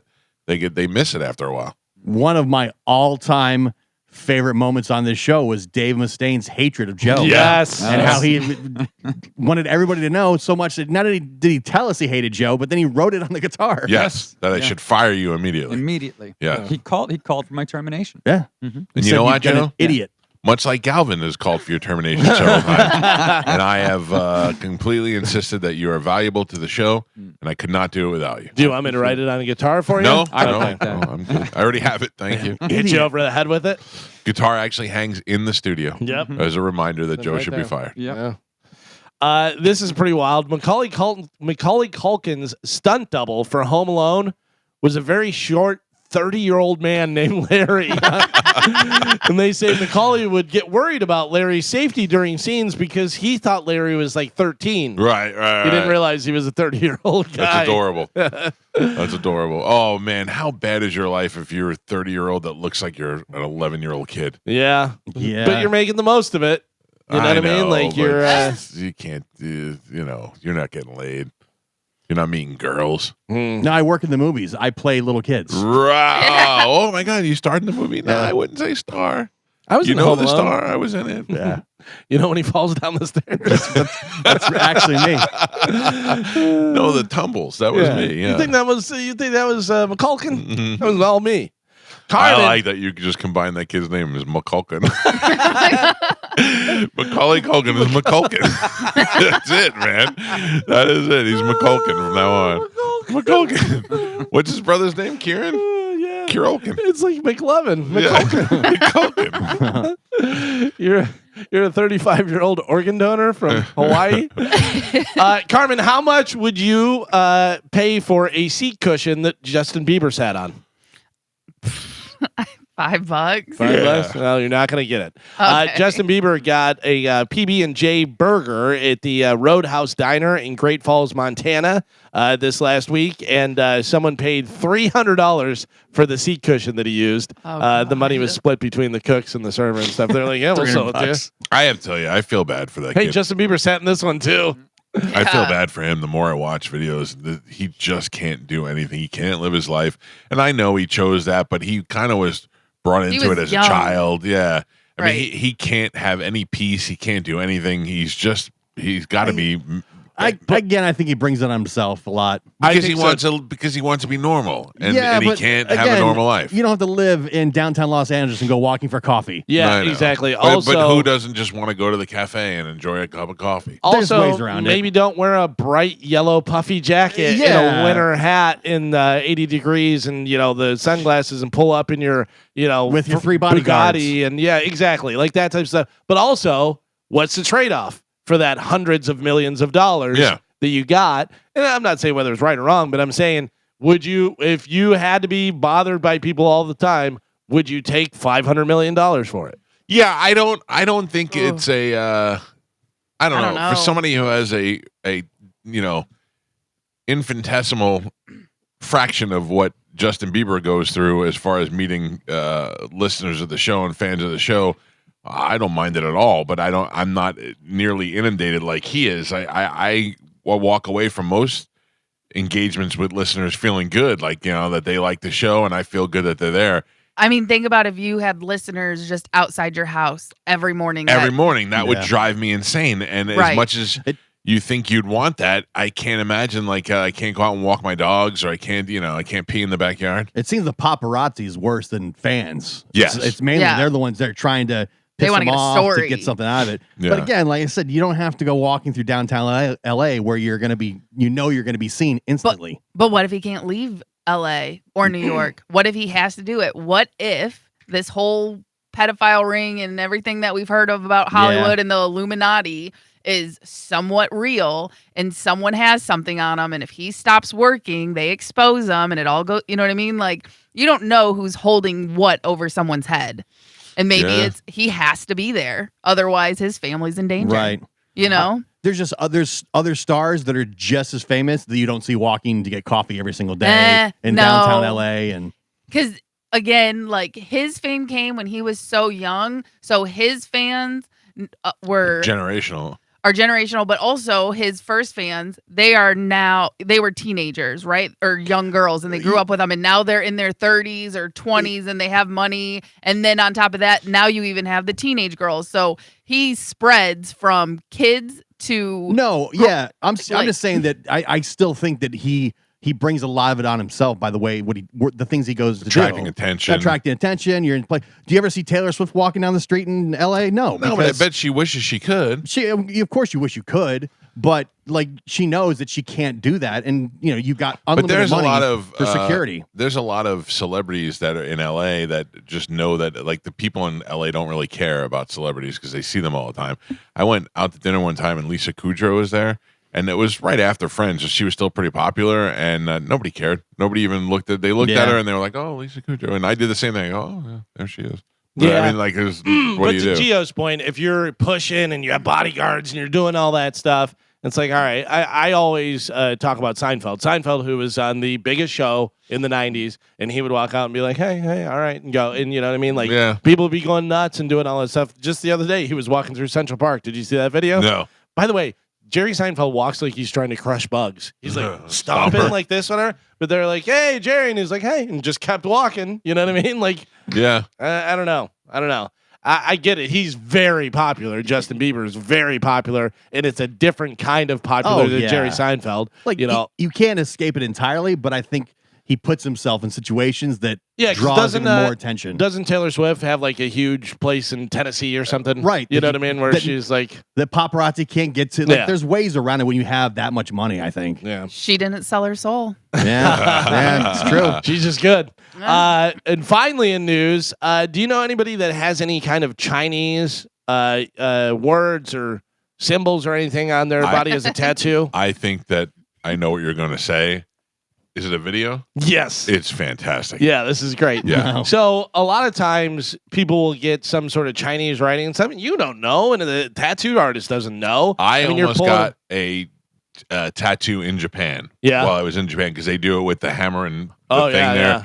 And I wanted to just get something small, just say I got it in Japan and I got it done the old traditional way. And now you're trusting that tattoo artist to let you know what it says. You know what I mean? Yeah, but you don't have to get words. Yeah. But no matter what I get, I don't know what it says if it's in Japanese. This means power and good fortune. Right. But you could get a picture. Right, you could get a picture. If I'm going to do a Japanese tattoo in Japan, I'm going to get something in Japanese. Right. So if you're getting a word or something, you want wisdom, and then they say, yes, this is what wisdom, and then you leave the store, and they're all like, oh, my God. A buddy of mine he was doing Aikido, like early on before everybody knew all the different stuff, and he had...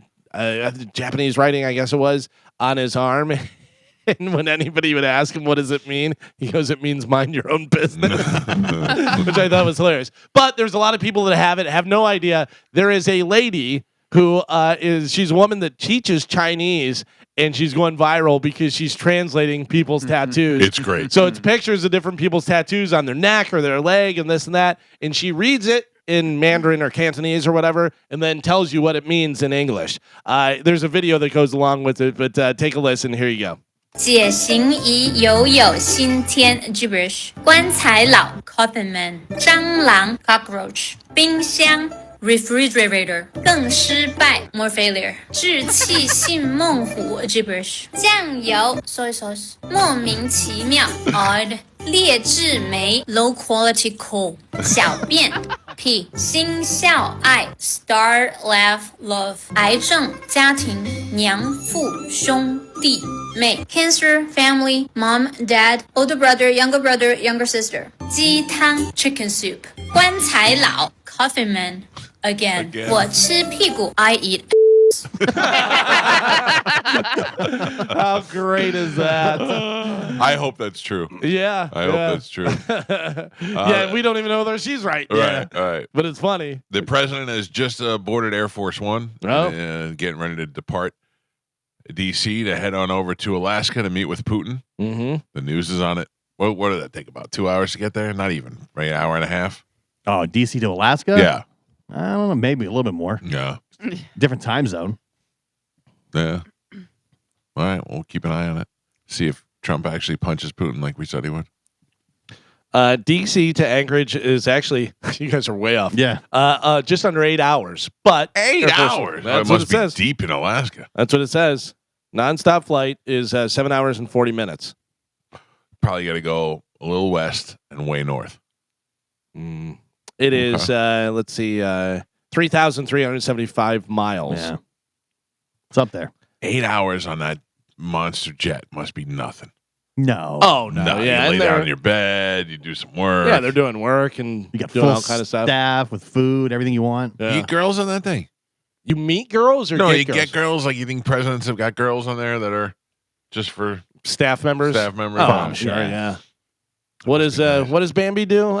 She helps the president. Yeah. She brings him his pen. Is. Does the Diet Coke button really mean Diet Coke? Oh, Or maybe yeah, something right, else? right. Yeah. Is there more than one button? I need a McDonald's shake in here. Do you know that's my next thing is that I want to get fountain Diet Coke in the house for my wife. Oh yeah, Yeah. Yeah, I don't know what that is really going to entail and changing those syrup cans and all that and the carbonation and the power tubes and It sounds better than I think it is. Because remember when they had it at the station, it was always a mess and they were messing with the thing and the seal always was off, broken. Right. always broken. Right. It was like a complete disaster. but if it's one thing my wife loves is a fountain Diet Coke. Yeah. Yeah. It was good. I took Juliana to get ice cream last night, and while I was there, I said, I'm going to get Amanda a fountain DC. She'll be so happy. Coke Zero. Doesn't like it. Doesn't want it. Yeah, not the same. yeah. They gotta let you know too. They did. They did? Yeah, Okay, I said, can I get a fountain DC? And they said, we have Coke Zero. I said, not the same. Not the same. No. Well, there you go. That is it for news. All right, Galvin, thank you. It's Got straight it. up 8 o'clock. We'll take a break when we come back. Jim Florentine will be in the studio with us. Jim Florentine's a good friend of the show and a very funny comedian, but also is freshly back from England as he was out there a couple of weeks ago for the Ozzy final concert. So we'll have him in the studio, and we'll tell you where you can see him this weekend. It's the Mike Calta Show. We'll be back with Jim Florentine on 102.5 The Bone. Has anybody gone through a really bad breakup on this show where you were like, I don't know, I can't remember last time I was in a relationship. Well, no, I was in a relationship prior to the one I'm in now. I was engaged before. Yeah. But it didn't end bad to where like I was mad at anything. We didn't, we still talked up until like a year ago or so. We would just check in every once in a while. Yeah. I've never had a it ended bad where it was. Oh no, that's not true. I did have one where I lived with the girl and then we broke up and I had to have the police there when she came to get her stuff. Really? Yeah, because she was a bit of a kooky kook. Joe, I feel like you're the only one that really has had bad relationships. Well, my last marriage ended badly. Yeah. So, yeah, I would have to agree with that. Your But last relationship was a little weird. it was a little weird, but, at the end, other than her coming back and refusing to accept that. That's pretty bad. Yeah, it's pretty bad. Refusing to accept that you guys weren't together. Yeah, I Yeah. mean, I'm Drinking again, JD? yeah, I had to re-break up with her a few times. But I don't have any where I'd want to get even with the girl. no, and most of my relationships, I'm still friends or at least can still talk to the. That seems like the right way to do it. Yeah. You know, this guy, he did not have the same thing. His name is Christopher Steeman. He is charged with sexual cyber harassment. I don't agree with this, but I do like it. A Brevard County man is accused of revenge porn after multiple nude images of a woman found in public areas throughout a Satellite Beach Publix. Oh no. According to an arrest report, the photos, which were printed on postcard-style paper, were placed in locations accessible to the general public, including children. They are found in the child seating area of shopping carts, the men's room, the soda aisle, and the outdoor merchandise bin. The victim confirmed the images were from a private photographs previously shared only with the defendant during their relationship, and she did not give him consent for the photos to be distributed publicly or displayed in public areas. Surveillance footage did capture the defendant entering the store twice. During the second visit, he attempted to conceal his identity, but was seen holding an item consistent with the recovered photos, the police said. The victim positively identified the defendant, Christopher Steeman, 43, in the surveillance footage, and disclosed a recent custody-related dispute, which may have been a motivating factor, according to the arrest report. She describes a history of a similar incident involving the defendant displaying nude images without her consent. So he did this twice. Yeah. Here's the thing. This guy is ruining it for the rest of us. Because of guys like this, girls don't trust us anymore to send nudes. I think this guy's the problem. I'm pretty good with keeping my nudes private. I did tell you that if Your nudes. No. Well, Nudes that are sent to me. Okay. All right. Yeah. I do still get a pretty decent amount of nudes. Some of them are I just don't ever. I had one girl send me her boobs on Instagram, and I go, "Was that for me?" And she goes, "Yeah, just wanted to give you a little treat." And I was like, "All right." all right. Yeah. What? It was odd. And Carmen, I got to tell you, that was probably like 2 years ago. Right. Yeah, I don't get that either. I think I solicit it more. You're I fishing- talk about it on the air a You're lot. fishing for it. You ask for it. You're sending heart emojis A lot and of fire. Yeah. fire emoji. Amber Yeah. Rose has never sent me nudes. I will tell you that. I can find some of her. Yeah. Oh yeah. But it's different. It's different if they send them to you or. No, I do appreciate them more, I think, than you guys do. I like to get them. They fuel me. You're soliciting. Yeah, I don't know. Yeah. I'm not. I mean, I'm telling you, I am. I am saying it. We all appreciate boobs and Yeah. stuff. Like, It's funny because my wife will ask me, like, whenever Pitbull Tyler we're out playing or something, she goes, "Dang, girls hit on you," and not like in a way of any girl, like she's checking in on me. She's interested, and I go, "I don't know. I never know." And also, I don't put out the vibe or anything like that, so I'm just like, We're most of the so time- different, Galvin. yeah. Whenever I'm done, You I'm say- usually like, "Hey, all right, I'm out of here. Peace. See you But guys." you say to your wife, I don't know. Well, my wife, she doesn't ask me. I make sure she knows. I come home and I was like, oh yeah. After I was done, the ladies were lining up for me. Yeah. Couldn't wait to touch my arms. Yeah. I And love- she's like, I'm sure they were. My wife's response is the best, whatever, because she's joking as well, whatever. But I'll be like, I saw so and so, whatever, and she said that I look good, that I lost weight, and she goes, "I'll kill her." Yeah, I think that if you send me, I've been very honest about this. If you send me nudes, like if I'm on here during a show and I get a nude, I don't go, "Hey guys, look at this." I never do. But occasionally, it might be something I show Pete. That's it. That's all you get, and I'm very upfront about that. Yeah. Know that if you're sending me nudes, there's a chance Pete's probably seen it already too. that's good. Yeah. That's it though. We keep it in our own little But circles. you're not sending it to him. You're No. just showing it. I might show it to All him. Yeah. He's pretty reciprocal with that. You know, we just have a. Oh yeah. Oh, okay. Yeah. That's it. Have you seen this? Yeah. I get very excited if it's somebody that we know. You know what I'm saying? Right. Oh, sure, yeah. That's always good. Do you remember how that came about? Like it was, whenever we first got computers, and then you would see that there were different sites and stuff, and then somebody that you knew that had nudes up, like if they were doing something or I wish I could posting remember stuff. the first one. I know exactly. I know because it was a girl that used to come in the nightclub, and she was early on, like cam girl or Right. posting pictures of herself and stuff. Because I've told this story before. You know, I was single back then, whatever. And I emailed her, and I had no idea that like you would know what my email address was or anything. Yeah, so I was like, "Hey, if you ever need like somebody to do some pictures with you or do some video stuff, let me know." You know, One of the girls I graduated with, she did the couch, the casting couch. Oh, really? And everyone found out, and it wasn't just her; it was like her and her cousin. They went At out the same there. time, or No. Yeah. But their like episodes were basically like back to back. Yeah. Or, like really close together. So back to back is right. But everyone found it, and I remember that was like a big like holy. How do you think crap. she stumbled onto that?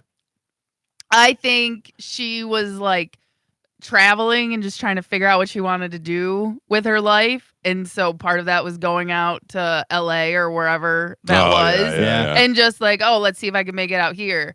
oh, no one will find out. Yeah. No one has the internet from our Yeah. little old town. And of course, and Everybody did. And the worst part is, like, of course, it was the guys who found it. So her dad instantly found out, and she had, and it Gio, was. is there anything that would crush you more? Oh no, no. I would be so disappointed. I in would my be daughter. just devastated. Like, I look at that, I follow that girl that Galvin turned me on to, whose name I can never remember, the one that's dating Young Gravy now, and she's making hundreds of thousands of dollars a month.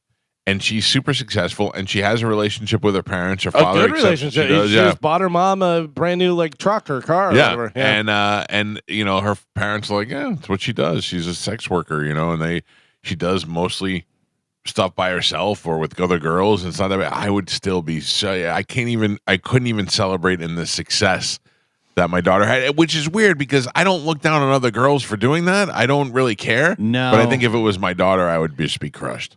What would be worse, whether she got recruited and paid to be on one of these videos, or you see these videos of dudes that recorded with their, they met a girl or hung out with a boyfriend, they record it, and then it gets on these porn sites and it never goes away. That is like a guy these I'd have to homemade, kill. That's a guy I have to kill. Tinder dates and stuff, like they record it and then it gets out there, and that never goes away ever. No, it definitely she had no idea that it was going to get out. Yeah, that would be worse. Yeah, I used to tell Joey all the time when he was younger. I was like, I don't know what he's sending to girls or what girls are sending to him, and I used to tell him all the time that stuff never goes away. Yeah, and it'll always come back to haunt you. Yeah. No matter how. I'm like, at the time he was playing football. If you were a college football player or something, that's when it becomes news again.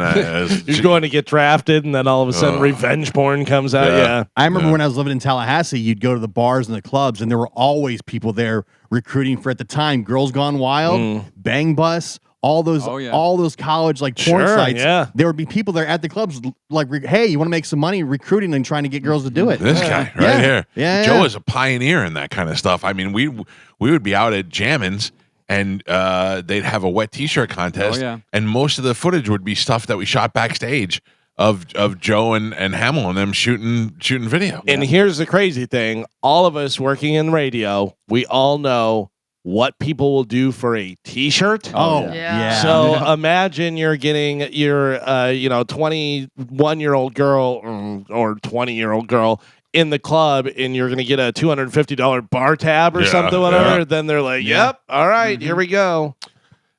Yeah, it's great until it becomes your daughter. Yeah, then it becomes a real problem. Man, I would. I can't even imagine. Carmen, do you think your dad is not that big of a deal because it's just Holly? I don't think so. Like, if I had 3 daughters, I'd be like, I got one that's just a little slutty, but the other 2 are pretty good. No, I mean, it definitely has affected their relationship. And that she's sexy? No, that just her lifestyle and her choices. And what she chooses to do. And it's just it's just very opposite from anything that we were taught or came up from. Which you know what I mean? So interesting because my daughter, I think it would be extra disappointing because I've been super dad. And most of those girls are like, oh, they didn't have a father in their life, and here I am, super dad. So if she did that now, I'd be like, what did I do wrong? Yeah, but again, it's not even now. Before, it was so taboo. Yeah, and it was that if you get into that world, then you are a disappointment, and you know what I mean. That's what I grew up with. OnlyFans is so normalized now that I worry. And there's girls on there who are like, well, I don't get naked, I just post pictures, or I don't do sex stuff, so it's so normalized and it's so in their face all the time that it's not, it doesn't seem to be as a big deal as it once was. So I remember, you want to talk about along the lines of finding out, was what is her porn name? I don't want to say her real name. Oh, Casey's wife. Melissa Dawson. Oh, yeah. I mean, don't give it away. I found her by accident on a porn site. Yeah. Had no idea, no clue at all that she did that stuff. saw it and was like, got on the air one day, and I was like, "Oh man, I saw something." And she messaged me and said, "You didn't know?" I go, "No, how would I know? I don't know. I just thought you were good looking." You kind of figured it out. Well, I mean, this was very, very early on. I didn't even really know. I don't know if I knew their names. You know what I mean? Yeah.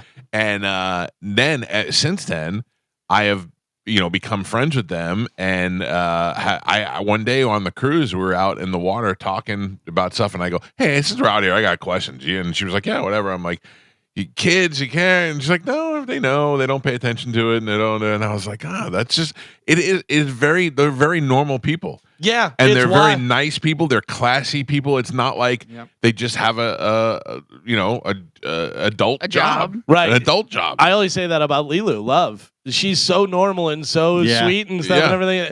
And you think that, I don't know, for some reason we have this perception of people that work in any kind of cam stuff or, OnlyFans, that they're wild and doing all these.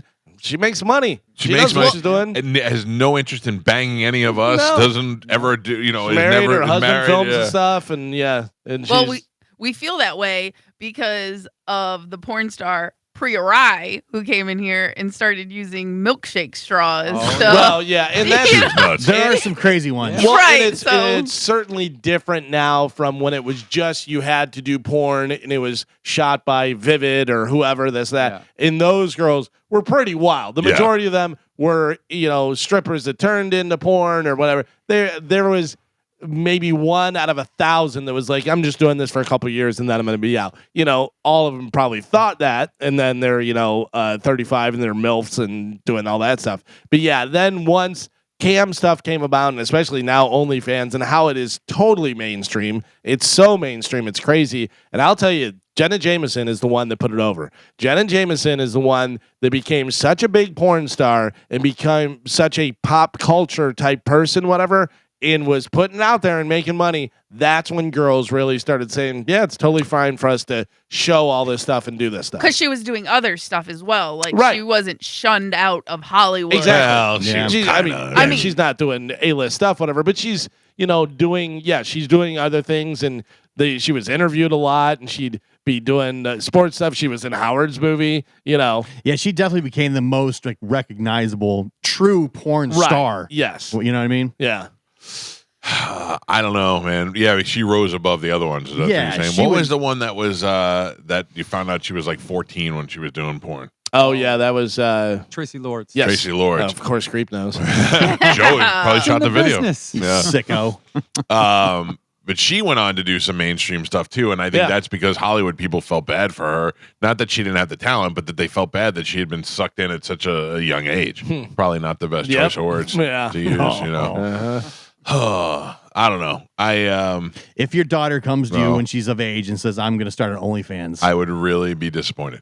I would try to stop her. Yeah, I would because I don't want it to. I don't know. She's like, I'm not going to naked. Just gonna it doesn't matter. I don't want her to. I feel like part of me feels like it's an easy way out, and I feel like she's better than that. And she also, like, right now, I don't look at her. There's nothing about her that's a sexual being. You know what I mean? Carmen, let's think about it. I mean, you look at Holly. I don't want to think about it. You look at Holly. Holly's a sexual being. Yeah, she's got fake boobs. 37. Yeah. But what I'm saying is she's got fake boobs. She's putting it out there. She's doing sexy stuff. You know what I mean? Like, she looks like the kind of girl that you go, it doesn't make it a bad thing, but she looks like my daughter, she's not only is she a kid, but she pull up a picture of Holly when she was 12 and see if the difference, Nope, I don't want to see it. That's the thing. Yeah. You don't know until they get of age. What if your daughter I would not talk to her. I would not cut her out of my life or anything like that. It would just be disappointed. Some of these girls that are not like super, they're not very famous. They'll post their earnings, and they're making like mid 6 figures a month. Yeah, and I don't want that. There is a market for everything out there. Right. If you're a girl that's on the fence of whether you should do an OnlyFans, I don't know whether guys want to see this. They do. There's a market for you for sure. But then there's also girls who do it and they don't make money or they don't make as much money, and then on top of that, now how do you go back to the corporate world?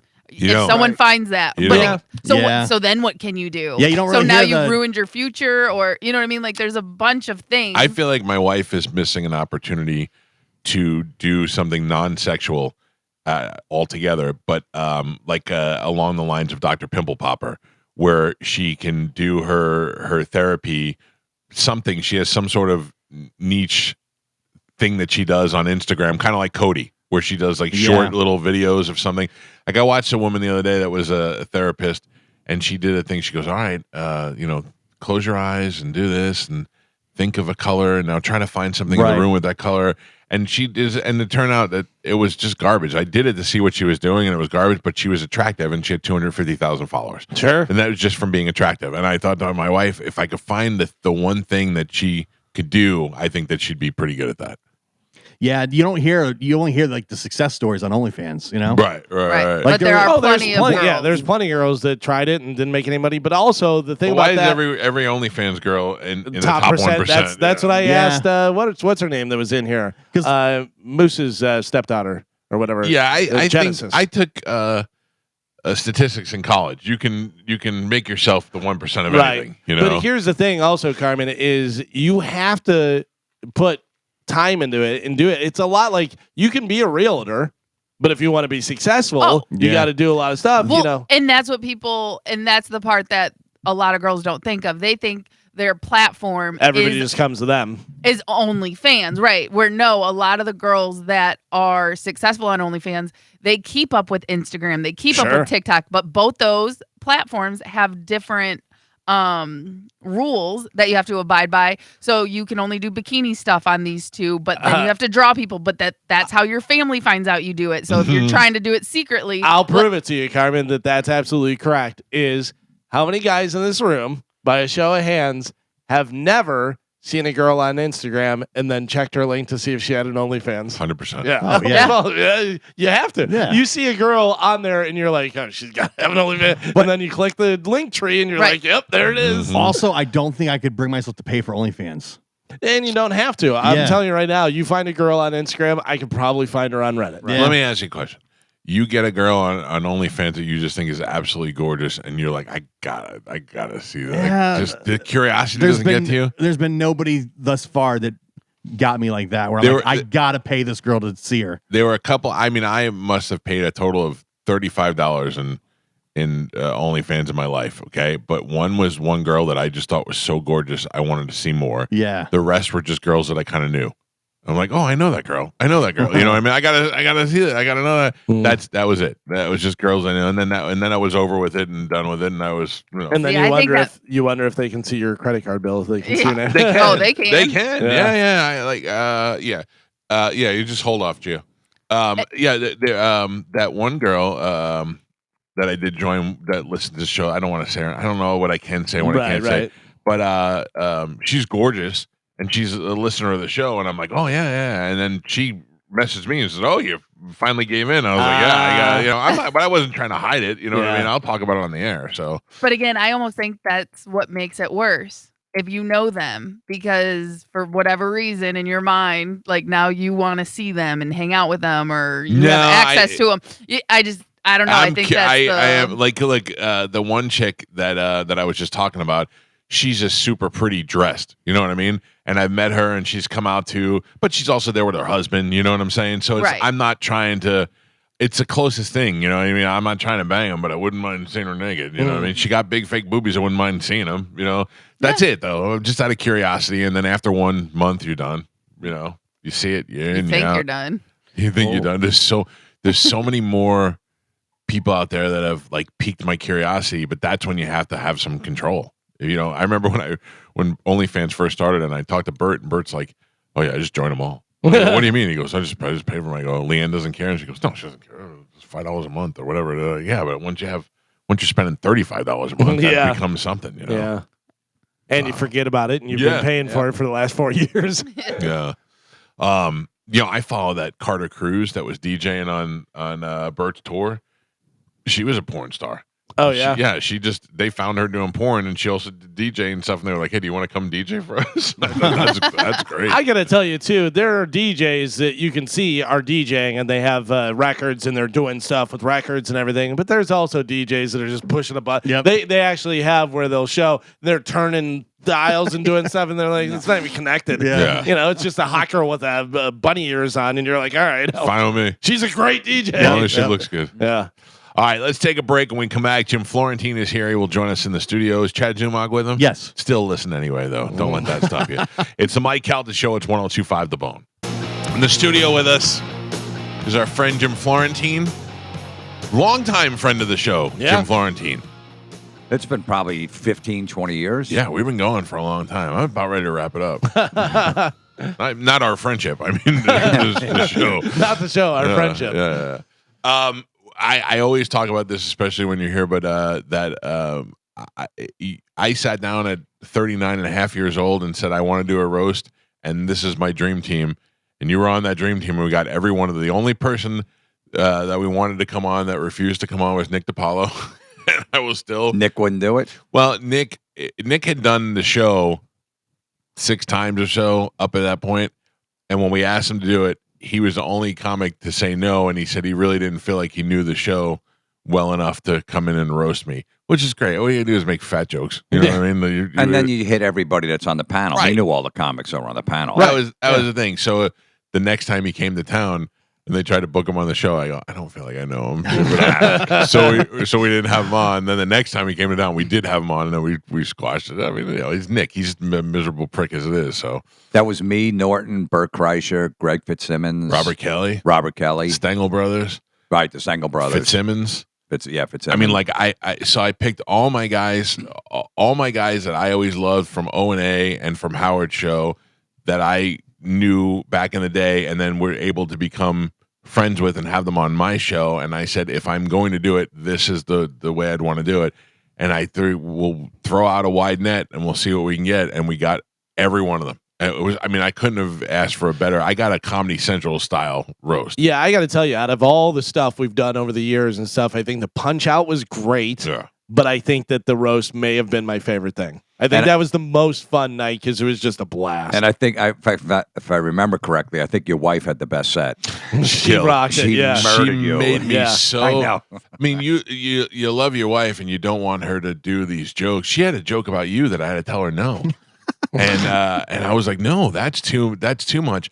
And I was like, you realize you're going to do this in front of professional comedians. You're gonna look like an absolute. And she went up there and just murdered me, murdered the set. She did great. Yeah, it was a good time. So anyway, good to see you. How are things going? Everything's good, man. You got a full head of hair, man. You look good. You know, it's thinning a little, but what are you going to do? You keep I don't know. on as long as possible. You were growing. You had a beard going for a while. Yeah. I commented on your Instagram a couple of times. Sexy lumberjack Jim looked pretty good. Yeah, I go back and forth. It's a pain in the ass having a beard. Yeah, tell me about it. I have right now. I have cruise beard. I did not shave the whole week of the cruise. Then came back and was like, I'm not shaving now either. I don't know what's going to happen. I always grow it out. I want to look like one of those retired Navy SEAL guys that just kind of fat but still have a cool beard. And you just look like a regular SEAL. I'm just kind of fat. I can't get it to go. By the way, I was going to ask you because I saw one of the pictures from the cruise for like dinner or something. It was you and your wife. Did you dye your beard before the cruise, or was it? Of course I did. You did. Yeah. Did you dye your eyebrows? No. Oh, okay. Because I don't know. Maybe that just made everything look darker. I have weird gray spots that just grow over here. So my wife one day was like, "You should just dye your beard." And I go, "I don't know. That's going to look kind of." No, once you dye it, after like a day or two, it doesn't look weird anymore. It's funny though. It's interesting because a lot of girls say that guys with gray in their beard, like they love that. Yeah, but if I get a little gray over here or a little gray over here, it's fine. But for some reason, it's growing out like rabbit hairs, like right on my cheeks. That's a little weird. Yeah, it does look weird. Those are but you're in Florida. That's why chicks are saying that. All the women down here have daddy issues. I guess. Don't knock it. We've learned how to. We've learned how to master it. You follow any OnlyFans girls? No. Have you ever? No, I never did. Yeah, I did a couple, and I had to ask my wife for permission first because I just use my credit card. It just comes up on the credit card, and it doesn't try to hide it at all. It just like says OnlyFans, and then puts a little picture of a vagina next to it. Now you could say you were watching somebody's comedy special or something. Yeah, that's I don't know true. if he could pull that off. Yeah, I don't think so. I just did Kelly's podcast on Monday in the city, and Savannah Rose, I guess, is that OnlyFans chick. Okay. And does porn or whatever. I met her. I didn't even know. But the only one I know is Karen Feehan that's on OnlyFans. Yeah. Now, I did not pay to see her, but I did Google Karen Feehan's butthole and saw it. And then I was like, oh. Then when she came in the studio, I told her, I said, I don't have the balls to join your OnlyFans, but I did. And she goes, oh, yeah, you're a freeloader. You just look at all the freestyle. I was like, all right, I'm sorry. But she's right. So next time she came in, I offered her $6 to just show it to me right here. She would not do it. She keeps it tight, man. She keeps her body like she looks good. Yeah, she does. Yeah. It bothers me that Luis Gomez has slept with so many hot women in comedy. He's tainted them all. He's a professional. Yes, you know, because most comedians are nerds. They have no rap. Yeah. And Lewis has got a rap. Lewis has been on the streets since he was a kid. Right. He knows barking, getting people in a club. I think he was a bouncer at some point or whatever. So he knows. Yeah. It's worked for him. You had the fortunate chance to go over to England for the Ozzy concert. I was at the last show. Who was it? You and Norton went over there together? Me and Norton, yeah. How was he to travel with? He's great. Yeah, I love Jim. We started together, me and Jim. Right. I started a little before him, and we bonded over our love of Ozzy. Yeah. And then we always said, man, if we can go to Birmingham, England, imagine. We always thought, like, let's just go over there and walk around where Ozzy grew up. We were that fanatical about him. Really? Yeah. I don't love any band that much that I love Pearl Jam, but I've never even been to Seattle. I don't care. Yeah, I don't know. I think it's great. I just I'm trying to think of what I love the most that I would travel somewhere to see it. Yeah, so we always thought, and then all of a sudden that they put the show on. We got to go. Yeah, and we weren't sure if Ozzy was going to show up because there was room. Once they sold the whole thing out, it sold out in 15 minutes. They said, "Listen, Ozzy's like, look, I'm not doing a set with Black Sabbath. I'm just going to do bits and pieces and whatever I can do." Right. So then the rumor was maybe he'll sing a little of a song or whatever. Like, oh man. So everyone's like, I'm not going to go. I said, we got to go. You never know what's going to happen. Yeah. And we went. It was unbelievable. Did you pitch it to Sirius or did they? Yeah. Yeah. I mean, that's a smart thing to do. Yeah, but you know what they said. You got to pay for Fly yourself. Yeah. They said no, and I just went anyway. And Oh, then really? Yeah. I thought they sent you guys over there. No. No. Oh, wow. No. Well, Jim was already out at Sirius. Jim wasn't at Sirius anymore. Oh, that's right. I forgot about that. It was crazy because we just got tickets through like family and friends. Yeah. But we didn't think we were going to get backstage or anything. I was going to get a ticket out front off a scalper or whatever. Right. You know, and they weren't. It was a charity thing, so they weren't putting them up on like any of the sites, StubHub, because it was maybe 3 days before they said they'll put some up. But we wound up getting tickets, but we didn't think we were going to get backstage or anything. What is your connection? Like, who do you go to first?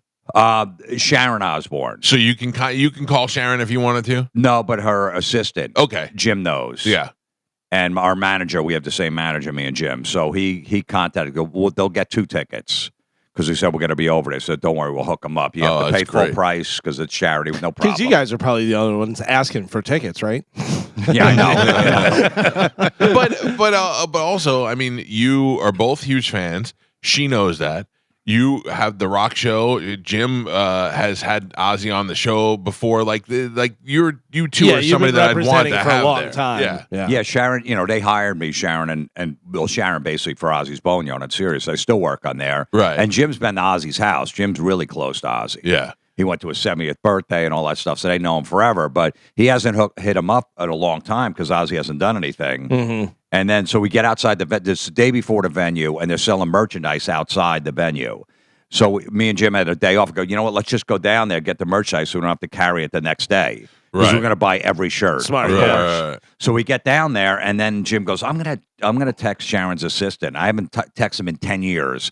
Let me see if he's around, maybe. Who knows? All of a sudden, he gets right back to him. Yeah.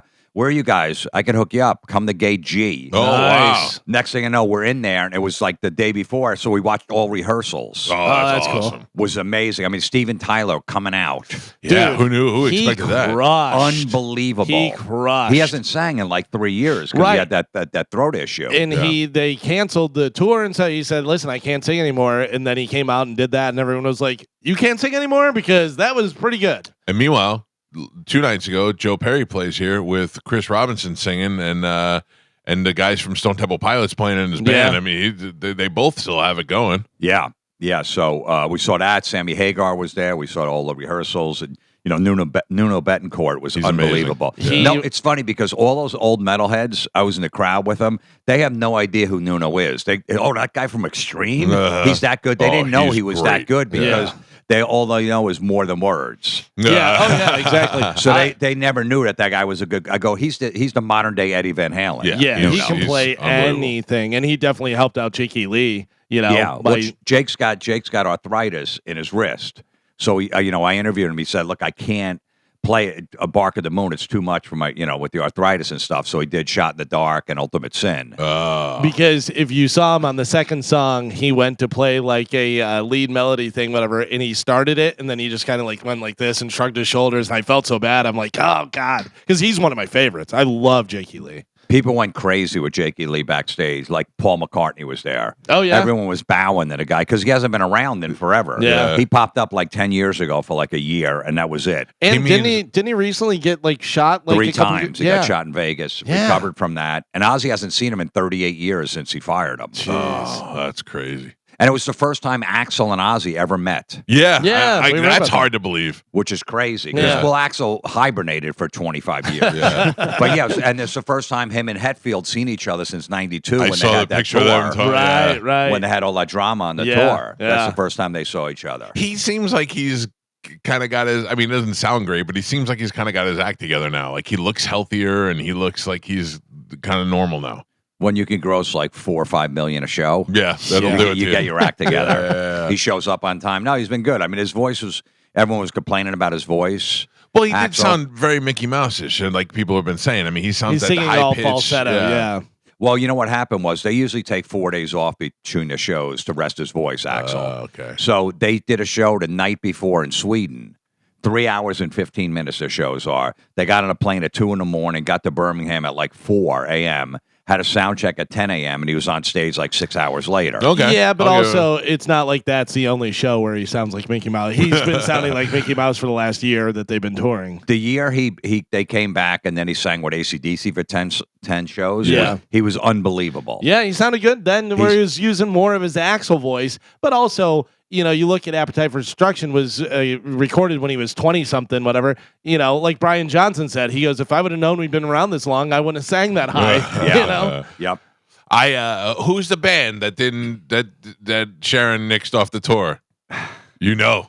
I don't know. There's always these rumors. It was always rumors it was Megadeth because the big four were there, Anthrax, Slayer, and Metallica, and Megadeth wasn't. But then she said it wasn't Megadeth. Right. She's like, I'll reveal it because I don't want it slipping out. I said, Right. I don't even want. I think she wanted to tell me and Jim, but I said, I don't even want to know because if it gets out Then it's there, gonna be on you. might think it's me. Like whenever a band has an album, like 2 weeks before it's out, they go, "We'll send it to you." I go, "Don't," because I might hit a wrong button and it's going to get out there, and I'm going to get blamed for it. Yeah. Because we all thought it was Motley Crue, but then No. they said not Motley Crue. And then we thought Kiss. No, they weren't that close with Kiss. Yeah. And then Kiss isn't going to come out, I don't think, out of It's been- retirement. yeah, exactly. They'll do it on Especially- their own terms. Right. So it wasn't them either. So I'm not sure who it was. Who could it have been? Yeah, who else is big enough where it would be a big deal? It wasn't Iron Maiden because they had fallen out with Iron Maiden. Yeah. So, and Iron Maiden was on tour, AC/DC was on tour, Judas Priest was on tour, and so was Scorpions. And I just read a thing that Tony Iommi invited Robert Plant, but Robert Plant was out doing something else, and he was like, nothing against it. He goes, I just was already scheduled somewhere else. And Brian May was there, but he didn't perform. He wanted to perform with Sabbath, and Iommi was like, nah. It ain't Yeah, gonna because fit. him and Tony are really good friends. Yeah, Yeah. but he was there. Wow. What a group of people that they got together. It was man. insane. wild. It If was you're like Ozzy- it was the heavy metal Live Aid. It really was. Yeah. If you're Ozzy, like we said before the concert, we're like, he'll be dead a month after the concert. You know what I mean? Yeah, because we were concerned if he'd even make it to the concert. Like you said, he said he might do a song or two with whatever. But yeah, we were like, if he makes it and does it, he's going to be dead within that month. And wound up being He that. always said his dad retired at 60 years old, a blue collar worker. He died like 10 days later after he retired. He goes, I never want to retire. My dad had nothing to do. He was bored. Yeah. And he just dropped dead. And Ozzy 17 days after he retires. For the record, I'll be fine. after I retire. I just want everybody to know. Yeah, I'll grab a fishing pole. I got plenty of things I want to do. Yeah. She's my Keep great busy. grandfather. Well, yeah, my great grandfather died when I was in high school. He ate a piece of coconut custard pie, and he pushed himself away from the table, and he said, "That is the best piece of coconut custard pie I've ever had." And then he went, and he died. I feel like at some point in his life, he said, "I don't want to die until I eat the best piece of coconut custard pie." So I'm never declaring that. I never, just things I got to look out for. Jim Florentine is here with us. He is going to be performing Sunday. Are you here for the whole weekend? Just I'm hanging doing out? Wesley Chapel Friday and Saturday. Okay. And then Sunday, the Side Splitters in Tampa. Oh, okay. So good. I'm glad you clarified that. I thought it was the other way around. So the Wesley Chapel Side Splitters Friday and Saturday, and then Sunday is a charity show, correct? Yeah. A veteran show? For Yeah, I charity think for the veterans? Tunnels for Towers or something. Oh, really? I think. Okay. I don't know. I just know I'm doing Sunday at the regular club. All right, that's good. 960-1197 or sidesplitterscomedy.com to make reservations. Do you is Giannis here? Yes. Do you know Giannis? Yeah. Do you want to hang out with Giannis? Sure. Do you mind? Yeah. Okay, cool. We'll take a break when we come back. Giannis Pappas will join us. Jim Florentine's here. Chad Zumach's here. It's the Mike Calta Show. This is 102.5 The Bone. Giannis, good to see you. Good to see you. Good to be back in Tampa. I have to tell you, when somebody walks in a room that we haven't seen in a year or so, Yeah. we're completely judging you as soon as you walk in. Like, Jim sat down and I was like, Jim's hair looks great. He's got a full head of hair. And then you walked in and I was like, yeah, Giannis been working out. Your chest looks big. You look like you're bulking out a little. Just trying to eat less, be healthier, and Jim sets the standard. I don't know. He's not drinking baby blood because he lives in Jersey, but he doesn't age at all. Oh, no. You know who we had on the show the other day? Scott Baio. Scott Baio Yeah. lives down here. You want to talk about somebody that's drinking baby blood from the tap? That bitch is 10 years older than me. It looks like he's about 38. Yeah, he looks good, but Unbelievable. Republicans don't have access to baby blood. That's exclusively a Democratic luxury. Giannis is here. Jimmy is here. Both of them at Side Splitters, different Side Splitters. Jimmy is going to be at the Side Splitters Wesley Chapel. Giannis will be at Side Splitters Tampa, and you can make reservations to see both of them. Both very good comics. Very rarely do we support two comedy giants in the same weekend. Yeah. So Thank you. good to have you both here. Friends with each other, know each other, Yes. work in the past. I love Jim. Yeah. We see run into each other a lot in New York. You don't have a lot of people that don't like you. Very rarely do we get Because somebody I don't like care what any of the comics do, and I never did. Even when I first started, I just do my own thing. I support all the comics. I said years ago when I started, maybe 30 years ago, there's like 500 cable channels. Everyone can have their own show. Yeah. So why would I care? Right. So That was great. When you were cast on the Louis show and you were the comic that was like annoying and stuff. That was so great because it was so against your character. You know. Right. Yeah. I was like, I know this guy, Louis. I've worked with this guy. Yeah. On the road, I could play this guy, no problem. Dude, Yeah, you got Jim on one side of the spectrum, and then you got Mark Maron on the other side of the spectrum. That's how good. Now, weird. I don't know Mark Maron, and I one time I put out a tweet. I don't know why I couldn't control myself, but I put out a picture of Mark Maron. And I've never met Mark Maron, but I'm 100% sure I'd hate his guts. I don't know his face and everything that I hear about him just makes me think that I would hate his guts. I did see him one time. Remember when Comedy Central did that outdoor comedy festival where they put like 20 comedians on it and they took it around and they brought it here one thing and Mark Maron was there and he just had an air about him when he walked around. I was like, that guy looks like a dick. But I don't know him. And I just hear things like I see him attacking guys like Matt Rife and other guys and like, oh, that's just a miserable old bitch is what he is. He's consistent. I think he's been that way the whole run. Yeah, though. yeah. I remember, I worked. He started way before me, but he's from that old school. Before, when I first started, all these guys that were around, and Mark was around at the time, they were so bitter about any young guys coming up. They hated us for some reason. I'm like, dude, you guys are the headliners. We're the MCs. Well, I mean, what do you care about us? But that's because they're not secure. I mean, that's the thing. Like when we hired Galvin, I was like, this guy is one of the funniest guys that I've ever. I listen to all these tapes, and I go, this guy's the funniest guy. That's what you want. You want a guy to be funnier than you to add something to the show. You know what I mean? Unless you're insecure and you're like, oh, what if he's funnier than me? That's what you worry about. I think it was because back then there was so few opportunities and it was so competitive. Like you had to get past at the club. There was only a few spots. And then to get into Hollywood, you had to blow the right guy. And it was be just the amount of right cute. And so, it was very competitive. Where'd you get in first? I think the first place I got in was Stand Up New York. The old Stand Up New York. Yeah. Yeah. And how difficult was that? Was it I don't think it was difficult. No.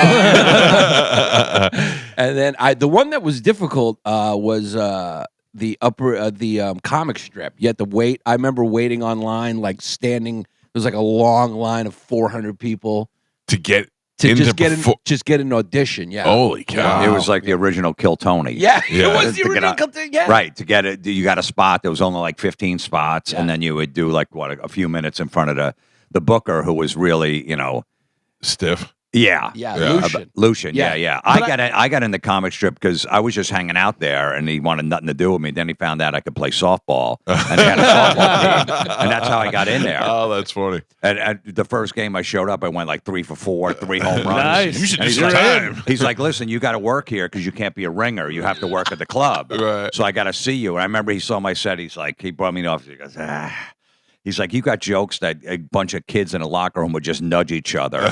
They're very sophomoric. He goes, but I could use you for proms. The prom kids will love you at 3 in the morning. So you passed. And that's how I got in. Really? Yeah. That's so funny because that was when I grew up, that was the thing to do, was to go to your prom and then go to the comedy club. Dangerfields was the club at the time, although we didn't do that one in my high school, but that's what everybody pretty much did. Did you do the prom shows? Yeah, I remember at Caroline's. Like 3:30 in the morning. The spot was like 3:45. Yeah. They didn't want to be there. We didn't want to be there, but it was good pay when we first started. It was horrific. Yeah. That's so funny. Yeah. Yeah. Oh, I always wondered, do you ever, like, how do they know what clubs to go to after a prom that are going to serve high school kids alcohol? Like, I knew that in the comedy clubs weren't doing it, but we always knew, all right, after the prom, we have 3 bars that we can go to that'll serve high school kids. And we're all there in tuxedos. There's no chance that we didn't just come from a prom. Yeah. They know they're serving alcohol to underage kids. This is clearly a businessman. Yeah. He's in a tuxedo. Oh, that was just one of the weird things. Growing up in New York, it was never a problem to get alcohol. No, You just could always get alcohol. but there were the bars that you can go to and just kind of mingle with the older people, and then there were the bars that just served high school kids. Like we had a bar in Staten Island that every high school would go to that one bar. Right, I don't know if they just paid the right guy off or how that worked out, but I always think about that now in my adult years. Right, that's true. Yeah, that is true. So, how is it that are the Greeks like the Jews, where you just send messages to each other? How do you like? Elon Gold? Do you know who that is? He's a comedian. He came in to do the show years and years ago, and he was like, "I'm already sold out." And I go, "How? Who do people even know who you are?" I only knew because he used to do a good Howard impression back in the day. Yeah, and I wanted him to come on because he had not done TV or anything yet. And he's like, it's the Jews. They passed a word out that another Jew is coming up. Is that what's happened with the Greeks? Is that how you and John Stamos became friends? No, that doesn't. There's not enough Greeks. They don't care. And they don't care. No, they don't care. And this is a huge Greek community down here in Tarpon Springs. They should be all flocking to come support their guy. Well, they're not. I'll tell you that right now. Tickets still available. Well, I think like if I was more, if I went up there and everything was like, so yeah, was out there. You just do straight up comedy. Yeah, I just do comedies. I got to know Giannis. Giannis was one of the good things that came out of COVID for me because I was doing the podcast with Bobby Kelly and we had you on the show so many times. And because everybody was just so bored and looking for something to do, and you comedians were all worried about what your lives were going to be like. Didn't you have a dead fish in your refrigerator? No, that's Sal Volcano. I know Sal. That's Sal. No, that couldn't have been Sal. Because maybe it was Virgie. I would remember if I had a dead fish. We had somebody on the show whose Talking son. about my wife after we had our second kid. Somebody she's had a dead fish, but she's not in the refrigerator. Somebody had a pet that died. A dead fish. That's Sal Volcano. He's got a leaky roof. I mean, there's something wrong with the kid's brain. He had a goldfish that died. Right. And he loved the goldfish so much he keeps him in the freezer. I mean, it's like borderline sociopathic. Yeah, because what are you going to do? Do you visit the freezer and look at the fish? I mean, what do you do? I guess he fake feeds them in there. It's like the Norman Bates of goldfish owners. Yeah, it's kind of weird. Yeah. Well, I have my son's foreskin in my freezer. Do you really? Yeah. When he was born, my brother-in-law was in the delivery room, and the doctor comes in and says, "Hey, we're doing a circumcision." I go, "Hey, can you give him the foreskin? He collects them." I was just making a joke. Yeah. And the doctor's like, "What?" He goes, "No, he's just joking. He's a comedian." I go, "No, seriously, he collects them. If you could give him his foreskin, it'd be great." And the doctor just looked at me and he walked out. And then a half hour later, he goes, "Here you go. It's in a jar." He gave it to you? Yeah, and I go, "Now I can't get rid of it. You can't throw it out. I can't throw it out, so it's still in my freezer." Oh, that's hilarious. What do you do? Like, we had our wedding cake in the refrigerator for like 7 years. It was in the freezer. I don't like, know. It's wrapped in gauze. I haven't looked at it, but it's still in there. You constantly got to just like move it depending on how much meat you buy. Or Well, also when the power went out, I think it was storing Sandy. I'm like, man, I brought it over my mom's down the road. I go, "Mom, I can't let this spoil." Yeah. I need it fresh. That's so awfully gross. I know. So we paid for this thing. They take the blood from the placenta. They take the blood from the sac, and they store it. And they're storing it somewhere in like South Carolina. My son's 19. I've been paying for this every month for it. And if he ever has like a disease, him or anybody in the immediate family, they can take some of that core blood and inject it into you, and it fights the disease. I don't know. They really sold us on it when it was you big got time. scammed. You got scammed. I don't know. I mean, we haven't had to need to use it yet, but maybe you got some sort of health benefits from having the foreskin there. What if you find out one day, they'll be like, "If only we had the foreskin." You'd be like, hold on. Maybe. I don't know. I think more likely if Jim ever gets arrested, they're going to find that and be like, "Jesus Christ, what's this guy doing?" One's got a dead fish, the other one's got a foreskin. You better hope there's no like serial killer in your area who takes foreskins. I know. You're a prime suspect. Well, at least it's labeled Luke Florentine. it's like Luke Florentine, yeah, yeah. my son. Yeah, so at least maybe I can get off on that. It's an official label. How old is he now? He'll be 15 next month. Does he This know week. you haven't? Yeah, he knows. Yeah. He tries to forget about it. Yeah. Oh, it's so Well, my hard. friend, I have this crazy friend that said he would eat it on camera. Yeah. And then I told him that. He goes, "Dad, come on." I go, "No, he's not going to do it." But I'm like, all right, I guess we can't do that. Would he do it? Yeah. We had a Would listener. you let him? Yeah. Yeah, because It also depends how many views it would get. Yeah, would he season it or just take it raw? He would just take it raw. take it raw. just Yeah. swallow. Just Yeah. we had a guy eat a placenta on the air one time. Because they were saying that I think maybe it might have been Pamela Anderson. Somebody at the time said that was talking about the health benefits of it and how people were eating it. And then, further research showed that other people do that. They mix it in. So we said, would somebody eat it? How would we get one? Next thing you know, one shows up in a Tupperware at the front of the station. Guy, listener, his wife had just gone in, asked for it. I guess it was common that they did that. Put it in a Tupperware, brought it to the station. Next day, a guy, I'll never forget, this was 30 years ago. This guy's name was Crazy Ass Jack. Crazy Ass Jack came down to the station with a hot plate, took the placenta, and cooked it in the studio, but mixed it with onions because it was like a liver and onions. And the smell of cooked onions and that placenta will be in my head for the rest of my life. It was probably just the onions that I smell, but it's enough to make me want to vomit just thinking about it right now. I can imagine. I can imagine. Think about all the stuff over the years that we've had people do. We had a guy snort ashes of a human body. Yeah. We had a lady who caught another guy's teeth in her mouth. The guy had his teeth pulled out, and the guy's a gross guy that is always on his medicine man. Yeah. And she sat there with her mouth open, and we threw trying to make the teeth in her mouth and stuff because she collects teeth. Yeah. So we're like, but we have to throw them in your mouth. You have to be able to, any that you catch, you get to keep. Yeah. That's an episode of America's Got Talent I would watch.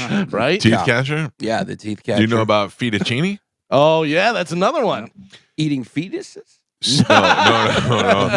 That's fetuscini. It's different. I would take that pedicure thing that they have and shave my heels, and it would gather into a cup, and it would look like Parmesan cheese. And then we'd get a bowl of Parmesan cheese, and we'd sprinkle it on pasta. A bowl of pasta, sorry. And then we'd sprinkle on my fettuccine, and people would eat it for tickets. There's nothing. Would you eat that to go see? If I said I'm sending you to see Ozzy in Birmingham for the last show, would you eat a bowl of fettuccine? I would eat it without the Parmesan cheese to go see Ozzy. Yeah.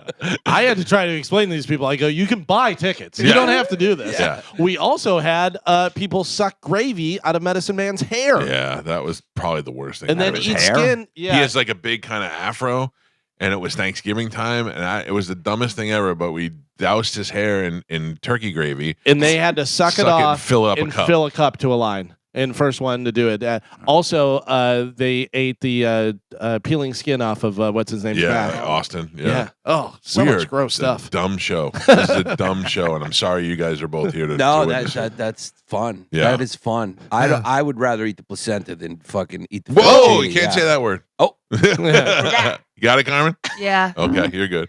You rather the She's- placenta than the cheese? On Than the the bottom of feet? his feet? Yeah. Yeah. I have very clean feet. Dude. Just try it. Try it once. Try it, and we'll plug all your gigs. No, I'm just kidding. But they say there's a lot of benefits to eating the placenta. Right. So much so that now there's companies that will take it, dehydrate it, and put it into pill forms so you can take it. Because for the mother, it's supposed to help with post-depression. Can you tell she's trying to have a baby? Yeah. She's trying to have a baby. Yeah. She's been reading books. She's been reading books. She Yeah, knows what's going on. There's benefits. I know you, so then if I did it, I would have to look at you, and every time I look at you, I have to remember that I ate your eat your placenta. feet. Yeah. Oh, yeah, I know. I couldn't do that. I'd feel a special closeness to you, though. They were like, oh, Giannis is coming. I'd be like, already booked. Well, he ate my feet. Bump the other guy. We'll bring Giannis in the studio. Yeah. I don't listen. It's gross as hell to me. And my kids find it on YouTube now, and they're like, this can't be real. I go, it's real. Yeah. And some of them are like good-looking chicks Yeah. that do it. I love music, and I love going to events, but there's nothing in the world that would get me to do that. I would not have eaten Howard Stern's feet as a child for anything, or as a teenager to go see anything. Well, crack will make you do it. Crack would make you do crack it. will make you do it. Yeah. Any type but- of drug addiction would make you do that. Yeah. But I'm saying the surprising normality of the people that did it is what has blown my mind over the years. Fun people. So girls were doing it too? Yeah. Hot girls. Yeah. Hot girls. It's Florida, though. Yeah. If there was, Yeah. that didn't happen in any other state. No. That's that might Jim's be true. excuse It's for everything. always- I live It's down here. Florida. I know. You lived in Miami for a little while, didn't 1 you? year, yeah. Okay, yeah. So we know. The What'd you Florida do in culture. Miami? I did a TV show called Fusion Live on the Fusion Network. I don't know if you remember. It was like it came in and came out. It was like 1 year. I probably could have put my Fettuccine show on the Fusion You channel. could have very easily, yeah. And what did you do on the show? I was like with two journalists, and I was like the comedic relief. Oh, Yeah, so it was like Disney and ABC News and Univision created this network, and they were trying to target millennials, whatever, and it bombed. It was Yeah. 2013, 14. Wow. Yeah. So I lived in Miami for a year, but I was a big fish in a small pond, and it was great. Like every month, one button of my shirt came undone, and that's how you can count. That's how you can tell how long someone's been in Miami. Oh, yeah. It's like 3 buttons down, 4 buttons down. I used to live in Miami too for a little while, and it is just the thing about Miami that gets me is I lived in the really, really rich area. I lived with another family, but then 2 blocks away was a really, really poor area. Like there's no like where the rich areas are in Tampa, and then you go 2 blocks away, it's still rich area. Miami is just such a weird spot to live in. Oh yeah, and that the southern dangerous areas are a lot different. That is where I worked. Yeah. So I worked like in Overtown and all those really bad spots. Because I was fresh out of New York, so nothing scared me like New York scared me. So I wasn't going to be afraid to be in Overtown or Miami. And then after working there, now I'm not afraid of anything. Right. Yeah, I've been through the worst of the worst. You turn a corner and you just see a kid without a shirt on a dirt bike. You're in the wrong area. For sure. Now, are you back with Chrissy D? Or Yeah, we're back. And how's that going? It's going good. Yeah, History Hyenas or just doing History Hyenas is back. Yeah. Yeah. It's going great. And did you guys broke up for a while, or just decided not to do it for a while? We broke up for 3.5 years. Wow. Yeah. What got you back together? Business. Money. Business reconciling. Jesus Christ. Right. I don't know. And you guys are good now, back and We're good. solid. We're How good. often do you do the podcast? Once a month. Once a week. Once a Sorry. week. Once a week. And yeah. it's going good. It's going very good. What Yeah. are you doing any podcast? Yeah, I've been doing my own podcast. Yeah, Everybody's Awful. I just do it solo though. I've Yeah. been doing it since like 2011. I've been doing it. Yeah, I don't. The guys that do radio shows alone and podcasts alone. That's a different kind of talent. I don't. I need to know that somebody's listening and somebody to say yeah every once in a while. Yeah, I do. You know, I live in Jersey, so I was like, man, but to try to book guests, going to New York once a week and all that stuff, it's too much of a hassle. I'll just do it myself. So Yeah. And what do? You just complain about stuff? yeah. Yeah. Oh, People that's good. send stuff in. They listen. They know the stuff that I'll hate, Right. and they just send in and just fuel the fire. Yeah. And I just ran for like 45 minutes, and That's then I'm good. done. Who don't you like? You got anybody on the top of your list you don't like? No, there's not many people I don't You're like. one of those guys that is just you're a likable guy. Thank you. Yeah. Yeah, everybody loves Giannis. Yeah. too. Yeah, like I love when people say bad about other people, so then I could save it in my head and bring it up and be like, Giannis, you know who said you're a dick? You know, but nobody ever said that about you. Yeah, it's People say about Chad all the time. Oh, But nobody yeah. else says about you guys. yeah, it's a waste of energy. No, No, I am fueled by it. I am fueled by anger and hatred. to be a hateful person. Is Yeah, just- yeah, it's no, just a waste. I know, but it helps me out. Yeah, no, I like people who are hateful, so you can hate them. I like Yeah, that. yeah, That's yeah. fun. That's fun. They make the world a more interesting place, and I respect somebody who's like that more than somebody who's fake. I mean, if you're just gonna be, I like a person like that who's just kind of Yeah, bad in a I love good way. I love when Bobby Kelly is mad Oh yeah, and he's mad at somebody else. yeah. And he calls me to tell me that he's mad at them, and Oh. I listen for 20 minutes, and then that dude, and done. And I go, yeah. It's one of my favorite things. Listen to him get upset. Oh, yeah. because you know it's You don't want him to be upset at you, though. No, No. and he's done that to Oh, me yeah. a few times. Yeah, same. But I never take it personally because I'm like, it's his childhood. You could see he's like, you could see there's just Boston fury. It's Yep. just, you got to understand it's cultural. Yeah. You know, he grew up in Boston. So Yeah. it's like, he's got to yell at something at some point. And he He's was fought- in kid prison. He was in Yeah. kid prison. Yeah. He's fought every member of this show physically at one point. He's got into an altercation with all of us at some point. Yeah, he's still a lot of fun. It's like it's like herpes. He just his anger flares up once in a while, and it goes into remission for long periods of time. Yeah. Yeah, he'll scream at you for like 20 minutes on the phone. You're like, and then 5 minutes later, I'll call you, dude. I'm sorry. Yeah, yeah. I don't know what I was doing. Man. He It's is all one of the realest people ever. Like he'll there are things that him and I being good friends where you would just blow off, but he'll call up to tell you about it, and I go, I respect that. I respect that you would call me out on that. Don't do that, dude. Yeah. That's a lot of that. Don't treat me like that. Yeah. Also, one of the things that we have talked about that I have not seen, but I have heard that Giannis's wife is gorgeous. Oh, thank you. Yeah. Yeah. Yeah, it's been- She's a Florida 10 too. Oh yeah. Yeah. Yeah. I remember one time I said something that like I don't know, is your wife rich or something too? Not rich. I mean, her dad was a podiatrist. But there was something that I said that was good about your wife, and Bobby goes, and she's smoking hot. Yeah, I And mean, she comes from a little bit of money, Yeah. and yeah, she's hot. By the way, when I came here, I was trying to get the address right. I think your wife came out with you, and I was just standing on the property, and I was like, She's used to it. I hope I have the right house. Yeah. Oh, did you Just come Florida, you solo? might get You come by shot. yourself? I came by myself. Yeah. Oh, wow. I took an Uber here. Oh, really? And, yeah, and it was a car with tinted windows and everything. It was a Tampa Uber. Yeah. You know, so it's like I'm not sure if the guy's got a week left. ICE is going to find him. We are. My wife is used to people just standing on the property during the morning hours. Oh, okay. But also, I'm dying to shoot somebody. So both those things together are not a good combination. We often talk about that on the show about how I have my license to carry and I'm very protective of the house and my kids. And Galvin seems to be under the impression that if I do eventually shoot and kill somebody, that I will feel bad about it. Well, also, I am under the impression that if you do shoot somebody, it's going to be you. Yeah. Well, He's that gonna might be true. go to do something and drop the gun. He's gonna shoot himself, whatever. No, but he thinks he can kill somebody without feeling bad. I get it if it's somebody and they touch your kid or do something like that. I'm talking about just a situation where somebody comes in your house or whatever. I don't know. I think you'd still feel bad. If You their took- intentions were bad, I would not feel bad. yeah, but I think Like if you'd they feel came to bad for rob their the house. kids. It's different here in Florida, like in New York, New Jersey, where we live. Like you can't just shoot somebody. In Florida, you go, someone calls you a name. Hey, you're a jerk. You're allowed to shoot him. Like, oh, yeah, call him a jerk. For the record, that's not the law. That's not the law. Something like that. No, in Florida, you could kill your whole family, and the cops come and they go, "All right, whose name's on the mortgage and deed?" Like, it's my house. They're like, "All right, technically they were on your property. You were standing your ground." Yeah. They were It's in a your little house. bit more like that. That's a little bit more. Like in New Jersey, I have to shoot somebody in the back. The guy, if I shoot him in the back, if he's leaving, then I'm responsible. Yeah. Like if a guy breaks in, Right. I can't just shoot him. If he's running, like I shoot him in the back, though he was trying to leave the house. Yeah. But And you're supposed to let him leave? Yeah. Yeah. But Yep. meanwhile, he could be going out to go get a friend. Who knows what he's doing? But Oh, that's sure. the law there. So You I just don't- have to yell, "Hey, you forgot this!" And when they turn around, yeah, then hey, shoot turn them. around for a second. I just want to get a picture. Yeah.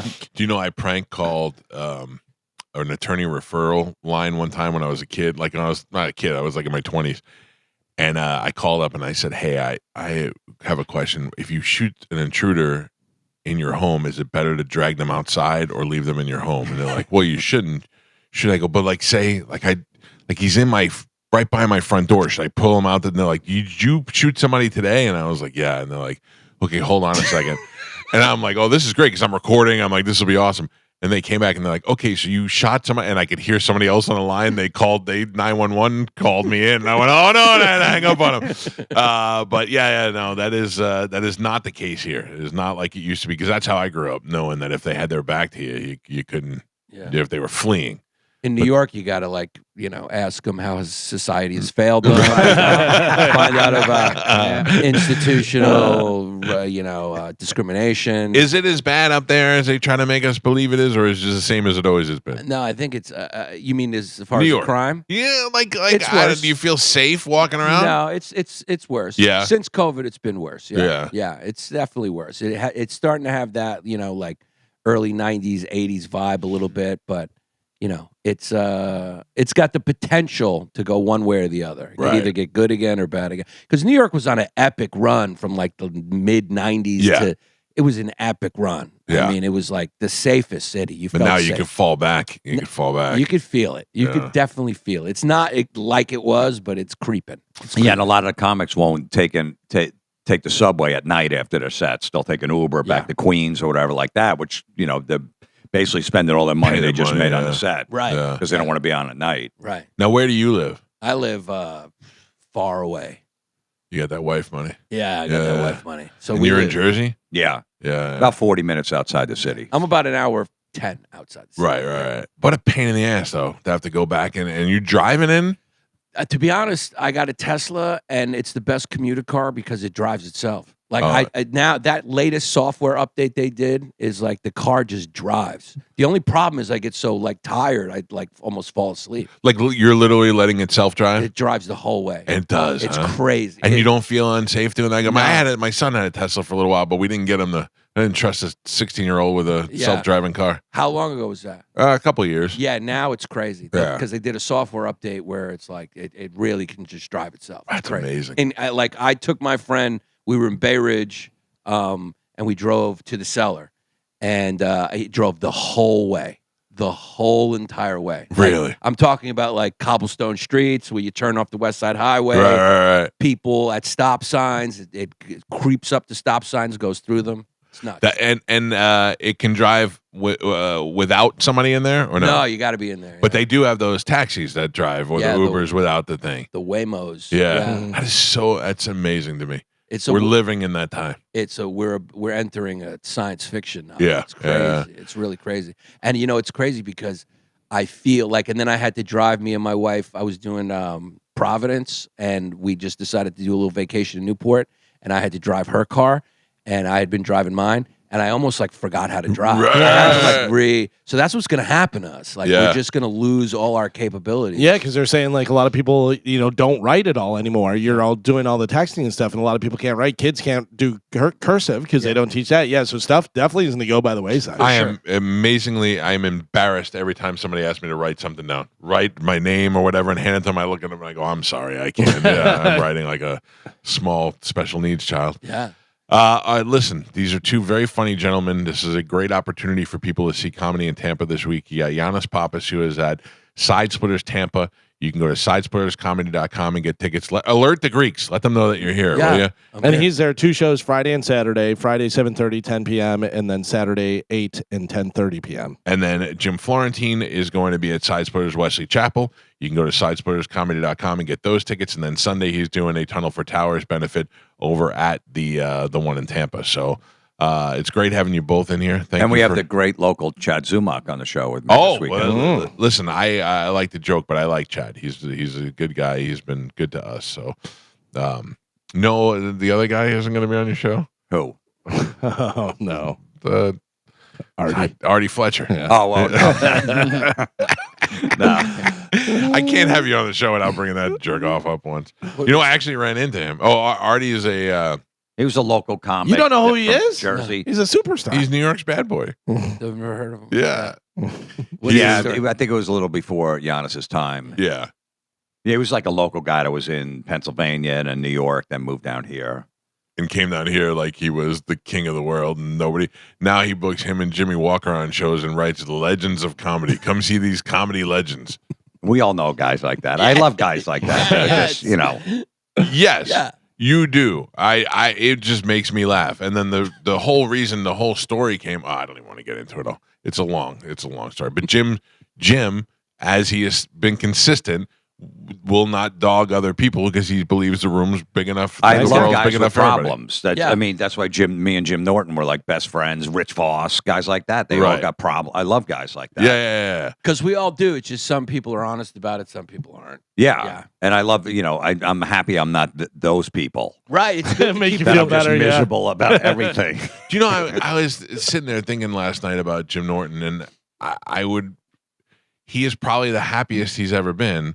He's married, and he's found the right person, and that right person is just some other people's not right person.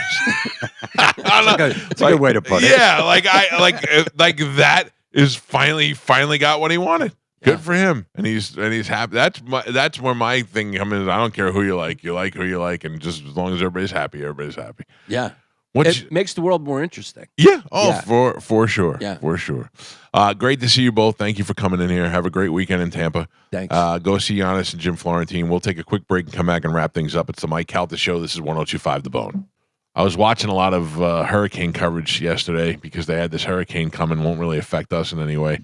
But I just, I'm glad I got the generator, but who's to know that it's not, going to blow your roof off or blow windows out? Sure. I mean, this is a hard time for Florida. But I'll tell you, you're saying AC emergency. I would rather, I could totally be without power if the AC actually worked. Yes. If it was still cool Yeah. in my house, I would take that over anything, switch it around, do whatever you want. Oh, you can be able to have your computer and your TV and all that? Nope. If I would have AC is the only thing. I said to the generator people, like, what do you want to operate the most? I said the AC. And they go like, yeah, but the refrigerator still. I go, I don't even care if we have light. I just want it to be the AC. That's all I cared about. I want to be able to sleep at night so that we have, that I could be comfortable and I could sleep. I need it to be cold when I'm sleeping. I will tell you, so I have my generator and I have that AC, the portable one that I have that's a big stand-up like file cabinet thing. Right. And I had to use that this last time. And it was fantastic. Really? It was ice cold in my room. I have it in my bedroom. And so like the way that mine works is I can turn on certain things, whatever. I made sure I could have my refrigerators and run that AC. That was my two biggest things, whatever. And it was ice cold, that thing. Because it's like top of the line. I looked for the best one that they had. I had one, and then my generator would just go out in the middle of the night, would run out of gas, and the AC would just... Brutal.